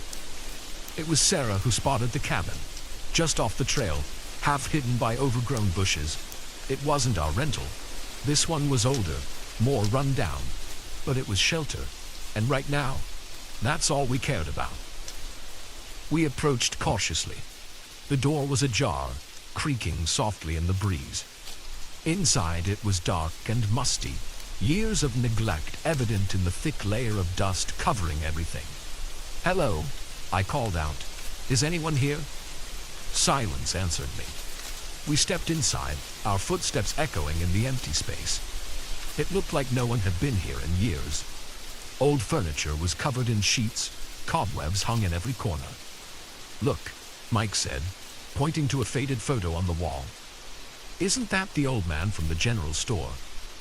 We crowded around the picture. It showed a group of men standing in front of this very cabin, all holding rifles and smiling. The old shopkeeper was there, decades younger but unmistakable. And next to him, oh my God, Lisa whispered. The figure on the end didn't quite fit with the others. Taller, its features blurred as if it had moved when the photo was taken. But there was no mistaking that unnaturally long, thin silhouette. A floorboard creaked behind us. We spun around to find the old shopkeeper standing in the doorway, a shotgun in his hands. You folks shouldn't be here, he said, his voice grave. It's not safe. For a moment, nobody spoke. Then the questions came pouring out. Who was following us? What was in that photo? What the hell was going on? The old man sighed, suddenly looking every one of his years. It's a long story, he said, and you're not gonna like it. He told us about the town's dark history, about the cult that had once lived in these woods, practicing dark rituals and sacrificing outsiders to their twisted god. How the townspeople had finally banded together to drive them out, burning their compounds and killing any cultists they could find. But their leader, the old man said, his eyes distant with memory, he was something else, not quite human anymore. If he ever was, we couldn't kill him, no matter what we did. So we trapped him, bound him to these woods with blood and magic. He gestured to the photo. That was taken the day after. We thought it was over. But every few years, someone comes up here, someone who doesn't know the history, and he hunts them, torments them, tries to use their fear, their pain, to break free of his bindings. We listened in horrified silence. It sounded insane, impossible, but after what we'd seen, could we really discount it? So what do we do? I asked, my voice hoarse. The old man's face hardened. We get you out of these woods, and then we make sure no one else comes up here again. What followed was the most terrifying trek of my life. Every shadow seemed to move, every sound a potential threat. The old man led the way, his shotgun at the ready, constantly scanning the trees around us. We were almost to the road when we heard it, a sound like nothing I've ever heard before or since. A howl, but not animal, not human. It echoed through the trees, filled with rage and hunger and something alien. Run, the old man yelled. We ran. Branches whipped at our faces. Roots tried to trip us. I could hear something crashing through the underbrush behind us. Getting closer, we burst out onto the road just as a truck came around the bend. The old man fired his shotgun into the air, and the truck screeched to a halt. Get in, he shouted at us. Go, now. We piled into the truck bed. As it peeled away, I caught one last glimpse of the woods. There, just at the tree line, stood a figure, tall, impossibly thin, its arms too long, its face a blur of features. It raised one elongated hand, as if in farewell. Then the truck rounded a curve, and it was gone. We never went back to those woods. The old man made sure the cabin rental was taken down, the road blocked off. He said he'd make sure no one else wandered into that thing's territory. Sometimes, late at night, I still hear that howl in my dreams. I wake up in a cold sweat, the memory of those woods, that figure, still fresh in my mind. And I wonder, is it still out there, waiting? And what happens when the old man is gone and there's no one left to keep people away? I pray I never have to find out.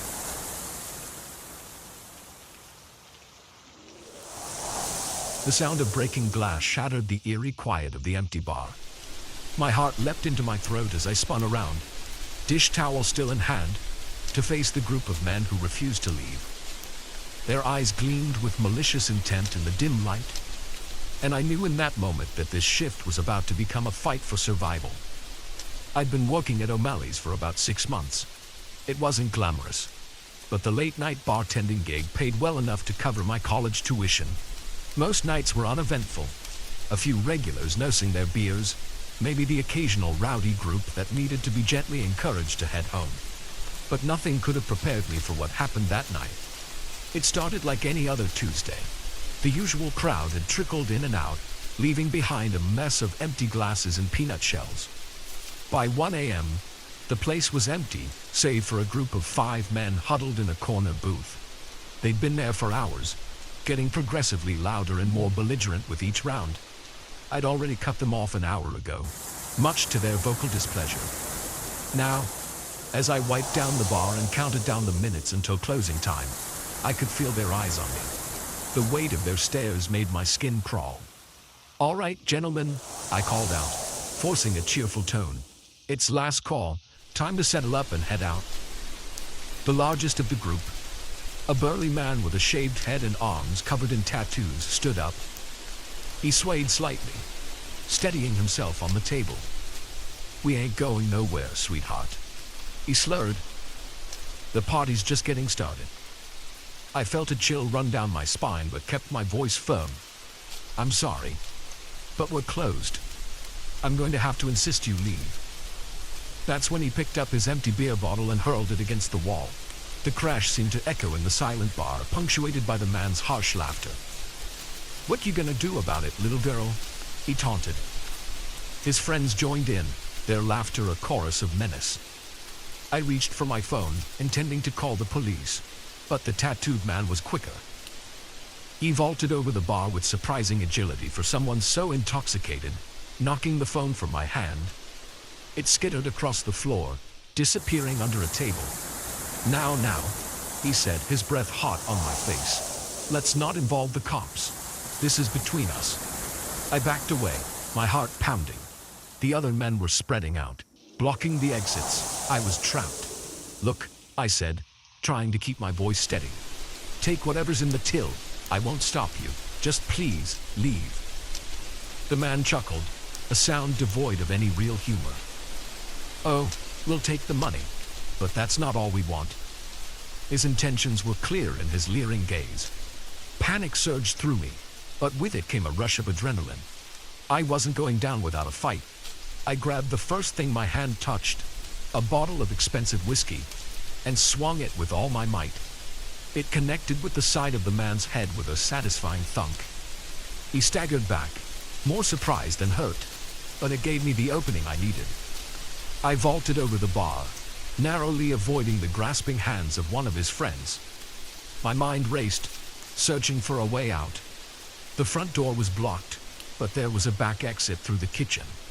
If I could just reach it, I sprinted towards the kitchen, dodging tables and chairs. Behind me, I could hear the men shouting, their heavy footsteps giving chase. I burst through the swinging doors into the kitchen, my eyes frantically scanning for a weapon. My hand closed around the handle of a heavy cast-iron skillet, just as the first man entered the kitchen. I swung without hesitation, the pan connecting with his face with a sickening crunch. He went down hard, but there was no time to feel relieved. The others were right behind him.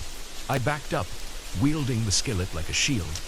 "Stay back," I yelled, my voice sounding braver than I felt. The tattooed man appeared in the doorway, blood trickling from where the whiskey bottle had struck him. His eyes were cold with rage. "You're gonna pay for that, bitch," he snarled. He lunged at me, but his movements were slowed by alcohol and anger. I sidestepped, bringing the skillet down on his outstretched arm. He howled in pain, stumbling into a rack of pots and pans. The resulting crash was deafening in the confined space. I used the distraction to make a break for the back door. My fingers fumbled with the lock, precious seconds ticking by as I struggled to open it. Just as I felt the bolt slide free, a hand grabbed my hair, yanking me backward. I cried out in pain as I was spun around, coming face to face with one of the other men. His breath reeked of alcohol as he leered at me. "Where do you think you're going?" he sneered. In that moment, something in me snapped. All the fear, all the anger, it crystallized into a white-hot fury. I brought my knee up hard, connecting solidly with his groin. As he doubled over, I smashed the skillet into the side of his head. He crumpled to the floor, unmoving. The back door burst open, cool night air rushing in. For a split second, I thought it was my salvation. Then 2 more men entered, blocking my escape route. I was outnumbered and cornered, but I wasn't giving up. I brandished the skillet, my eyes darting between the newcomers and the tattooed man, who was struggling to his feet. "I don't want to hurt anyone else," I said, my voice shaking. "Just let me go." The tattooed man laughed, a harsh, grating sound. "Oh, you've done it now, girl. We were just gonna have some fun, but now we're gonna teach you a lesson you'll never forget." They began to close in, forming a half circle around me. I backed up until I felt the cold metal of the industrial refrigerator against my back. This was it. I was out of options, out of space. Just as I was preparing for a final, desperate stand, the kitchen was suddenly flooded with light. We all froze, blinking in the sudden brightness. Police, nobody move. I've never been so relieved to hear those words in my life. The kitchen was suddenly swarming with officers, their guns drawn. The men were quickly subdued, handcuffed, and led away. As the adrenaline began to fade, I felt my legs give out. I slid down the fridge, sitting heavily on the floor. A female officer knelt beside me, her face etched with concern. "Are you all right, miss?" she asked gently. I nodded, not trusting my voice. She helped me to my feet and led me out of the kitchen. The bar was now bustling with activity, officers taking statements, paramedics tending to the injured men. As I sat in the back of an ambulance, a shock blanket draped over my shoulders, the reality of what had happened began to sink in. I'd faced down 5 violent men and survived. More than survived. I'd fought back. The next few weeks were a blur of police statements and court appearances. The men were charged with attempted assault, among other things. Their records showed a history of similar incidents. I'd likely saved future victims by standing up to them. I didn't go back to bartending after that night. The owner of O'Malley's understood, even offered to help me find a day job. But the experience had changed me in ways I was only beginning to understand. I enrolled in self-defense classes, then branched out into various martial arts. I found a strength in myself I never knew I had. Eventually, I started teaching other women how to protect themselves, how to find their own inner strength. Sometimes, late at night, I still hear the sound of that bottle smashing against the wall. I still feel the terror of being cornered, outnumbered. But those memories no longer paralyze me. Instead, they remind me of what I'm capable of when pushed to my limits. That night in the bar was the worst experience of my life, but it was also the night I discovered my true strength. And for that, in a strange way, I'm almost grateful. Now, when I look in the mirror, I don't see a victim. I see a survivor, a fighter. And I know that no matter what life throws at me, I have the strength to face it head on.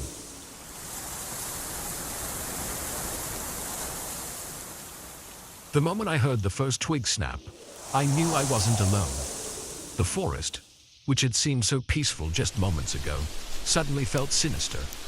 As darkness fell and unfamiliar voices echoed through the trees, I realized with growing horror that I wasn't just lost, I was being hunted. It was supposed to be a simple day hike.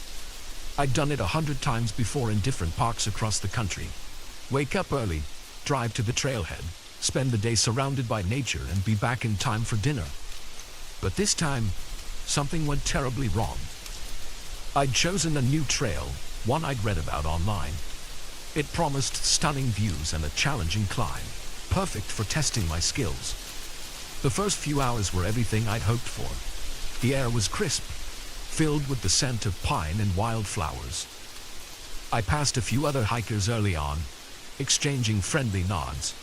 But as I climbed higher, the trail became more isolated. By early afternoon, I reached the summit. The view was breathtaking. Miles of unbroken forest stretching to the horizon, painted in 1,000 shades of green. I sat on a rocky outcrop, munching on my packed lunch and feeling on top of the world. That's when I made my first mistake. Instead of heading back the way I came, I decided to take a different trail down. It looked easier on my map, a gentler slope that would be kinder on my knees. I didn't realize then how that simple decision would change everything.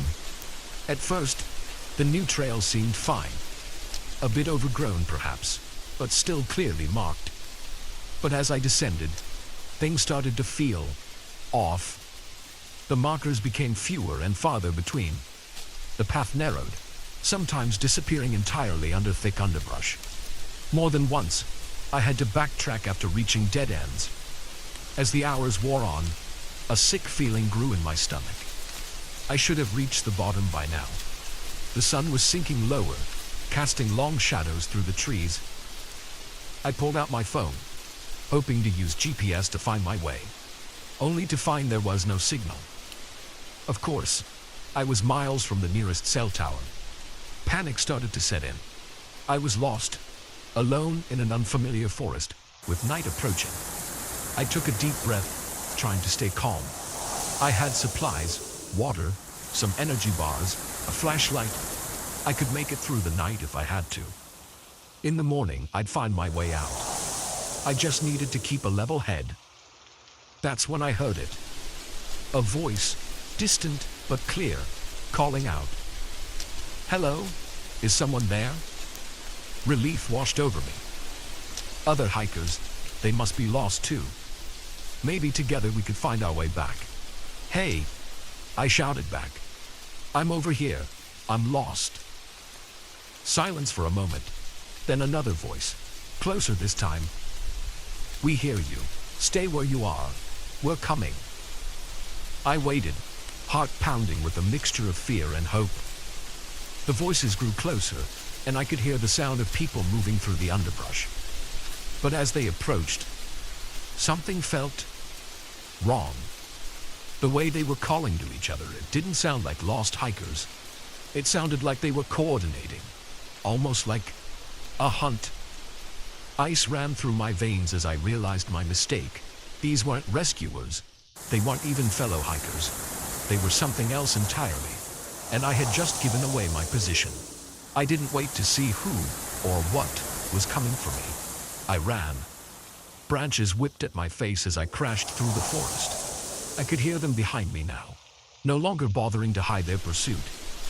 Shouts echoed through the trees, getting closer no matter how fast I ran. "She went this way. Don't let her reach the river. Spread out, cut her off." River? What river? I hadn't seen any river on my map. But right now, a river sounded like salvation. If I could reach it, maybe I could follow it downstream, find help. I ran blindly, my lungs burning, heart pounding in my ears. The light was fading fast now, the forest around me turning into a maze of shadows. More than once I stumbled, barely catching myself before I fell. And still they came, always behind me, always getting closer. Just when I thought I couldn't run another step, I heard it, the faint sound of rushing water. The river. I pushed myself harder, hope giving me a final burst of speed. I burst out of the tree line onto a rocky bank. The river stretched before me, wide and fast flowing. Too wide to cross safely, especially in the growing darkness. But it was my only chance. I was about to plunge in when a voice rang out, closer than ever. "Stop right there." I spun around. A man emerged from the trees, then another and another. Soon I was surrounded by a group of men, all dressed in dark clothing, all carrying. Were those guns? Well, one of them said, stepping forward. He seemed to be the leader, older than the others, with a face weathered by years in the outdoors. "Looks like we caught ourselves a lost little lamb." "Please," I gasped, still trying to catch my breath. "I'm just a hiker. I got lost. I don't want any trouble." The man laughed, a cold sound that sent chills down my spine. "Oh, you're in trouble, all right. You see, these are our woods, and we don't take kindly to trespassers." "I didn't know," I said, my mind racing. "I'll leave. Just let me go, and I'll never come back." He shook his head, a cruel smile playing on his lips. "I'm afraid it's not that simple. You see, we have a tradition in these parts, a way of dealing with folks who wander where they don't belong." The other men were closing in now, forming a tight circle around me. I could see the excitement in their eyes, the anticipation. This was a game to them, and I was the prey. "What do you want from me?" I asked, hating how my voice trembled. The leader's smile widened. "We're going to give you a sporting chance, a head start, if you will. You run and we hunt. If you can make it out of these woods by sunrise, you're free to go. If not..." He left the sentence unfinished, but his meaning was clear. I looked around desperately, searching for a way out. But there was nowhere to go. The men blocked the way back into the forest, and behind me was the river. Too wide, too fast, too dangerous. "You have 1 minute," the leader said, checking his watch. I suggest you make it count. For a moment, I stood frozen, unable to believe this was happening. Then survival instinct kicked in. I turned and ran. Not towards the forest where they could easily track me, but along the riverbank. If I could just find a narrower spot, maybe a bridge. Behind me, I heard the leader's voice calling out like this was some sort of demented party game. Ready or not, here we come. I ran like I've never run before. The rocky bank was treacherous in the darkness, and more than once I nearly pitched into the rushing water. But fear drove me on, the sound of pursuit spurring me to impossible speeds. I don't know how long I ran. Time lost all meaning in the darkness, measured only by the pounding of my heart and the ragged gasps of my breathing. Sometimes I thought I heard them right behind me. Other times the forest seemed eerily silent. As I rounded a bend in the river, I saw it, a fallen tree, creating a makeshift bridge across the water. It was risky, the trunk slick with moss and spray from the river. But it was my only chance. I scrambled onto the log, inching my way across. The river roared beneath me, ready to sweep me away if I made one wrong move. I was halfway across when I heard shouts from the bank. They'd found me. A gunshot rang out, splintering the wood near my feet. I froze for a second, then forced myself to keep moving. Another shot, closer this time. They were trying to scare me, to make me fall. With a final desperate lunge, I made it to the other side. I allowed myself one glance back. The men were gathered on the opposite bank, the leader watching me with a mixture of anger and grudging respect. "This isn't over," he shouted over the roar of the river. "These woods go on for miles. You'll never make it out by sunrise." But I was already running again, plunging into the unknown forest on this side of the river. He was right. I had no idea where I was, no idea if I was even running in the right direction. But I had to try. The rest of the night was a blur of fear and exhaustion. I ran until I couldn't run anymore, then walked, then crawled. Every sound made me jump, certain they had somehow crossed the river and found me again. As the sky began to lighten with the first hints of dawn, I finally broke through the tree line. A road stretched before me, empty in the early morning light. I wanted to cry with relief. A car appeared in the distance. I waved my arms frantically, probably looking like a madwoman. The car slowed, then stopped. An old man peered out at me, concern etched on his face. "Are you all right, miss?" he asked.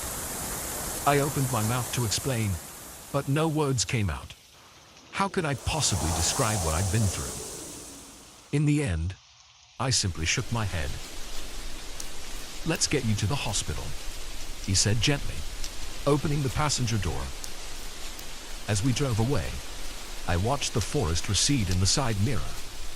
Somewhere in those woods, a group of men were probably realizing their prey had escaped. I shuddered, wondering how many others hadn't been so lucky. I never went hiking alone again after that night. But sometimes, when I see a trailhead leading into dense woods, I think about those men. And I wonder if they're still out there, waiting for the next unsuspecting hiker to stumble into their twisted game.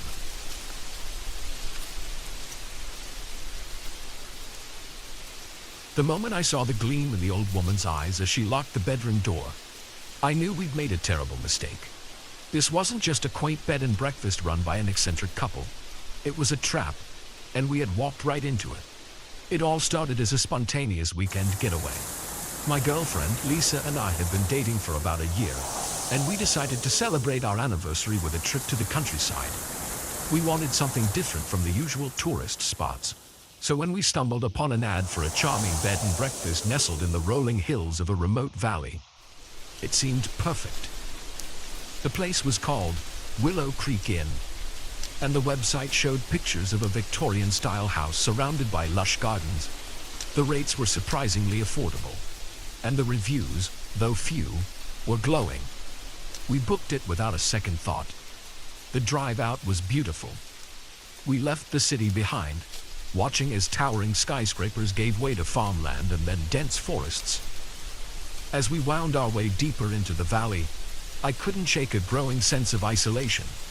We hadn't passed another car in over an hour, and our cell phones had lost signal miles back. "Are you sure this is the right way?" Lisa asked, peering at the handwritten directions we'd printed out. I nodded, though I was starting to have doubts myself. The website said it was pretty remote. Part of the charm, right? Just as we were considering turning back, we rounded a bend and there it was.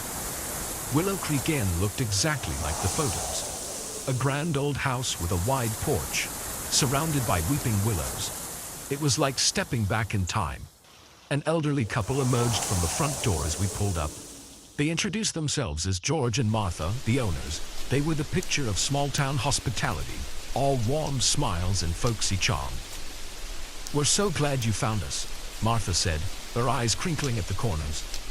"We don't get many visitors these days." George grabbed our bags before I could protest. Surprisingly spry for a man his age. "Let's get you two lovebirds settled in," he said with a wink. The inside of the inn was like a museum.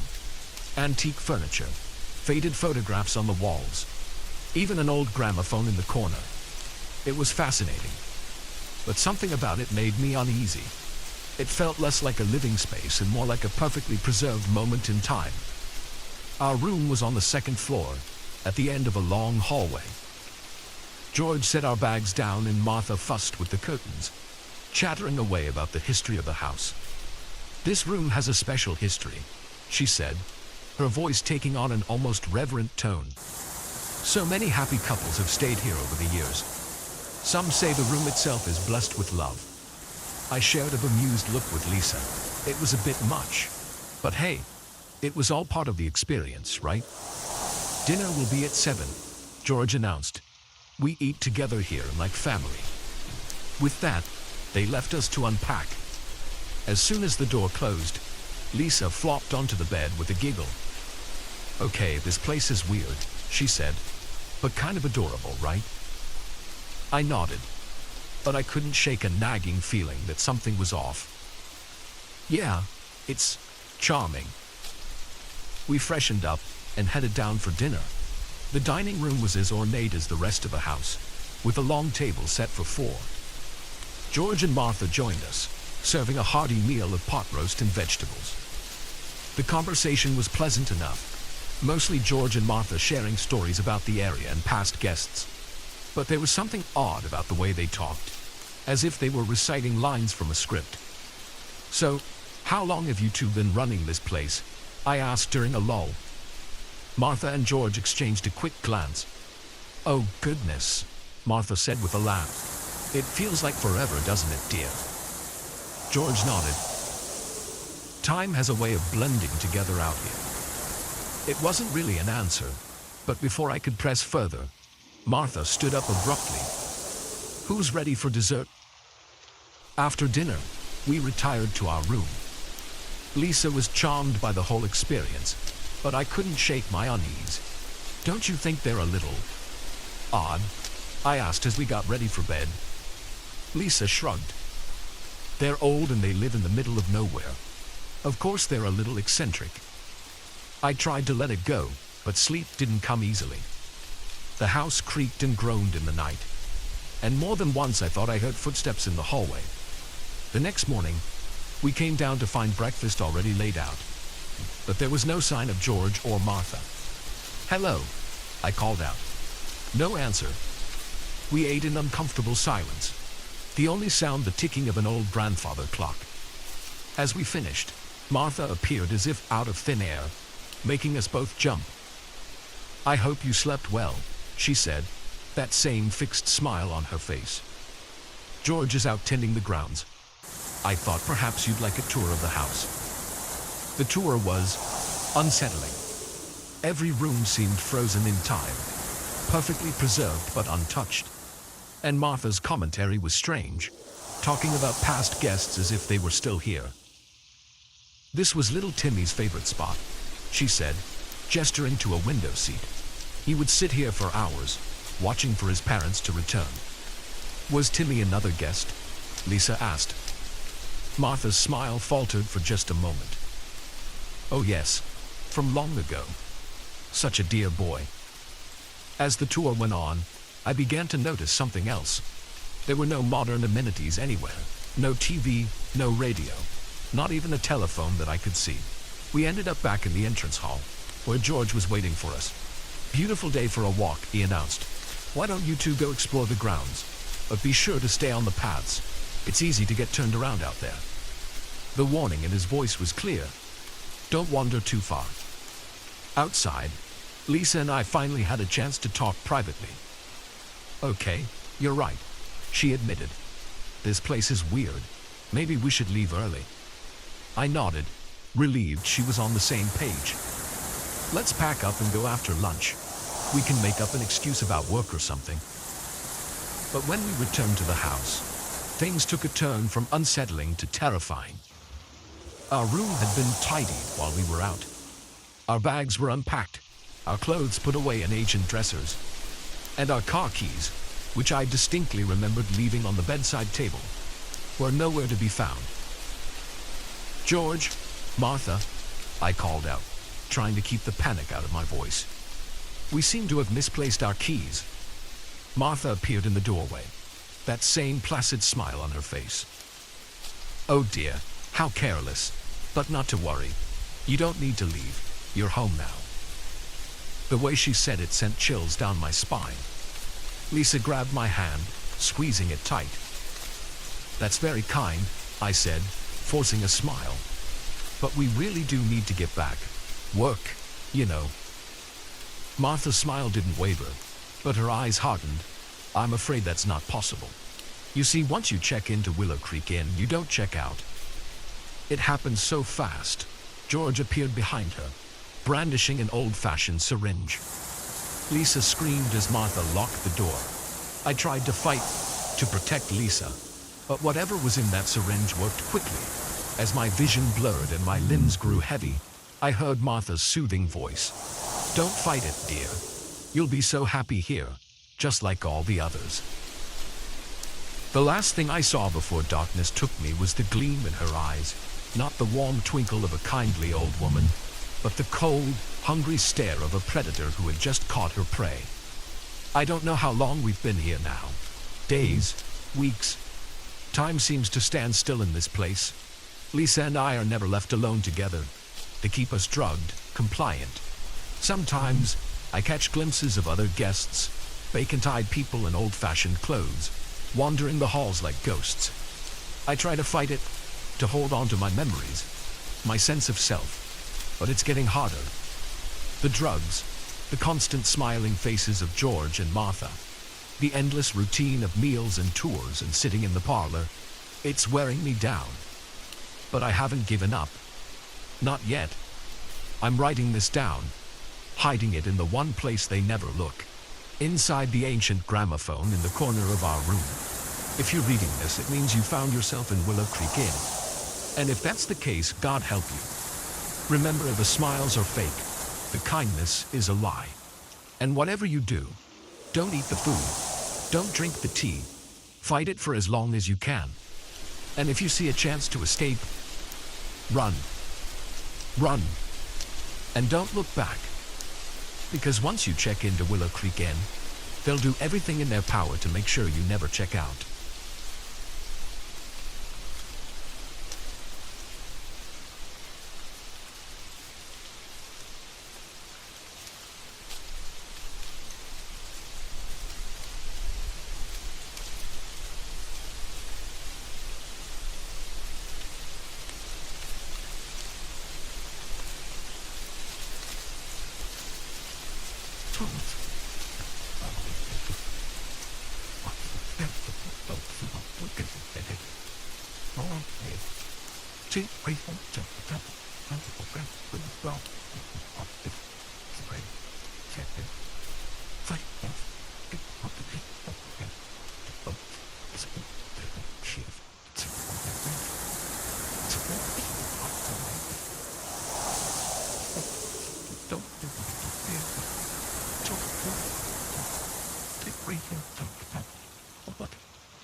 Let's see.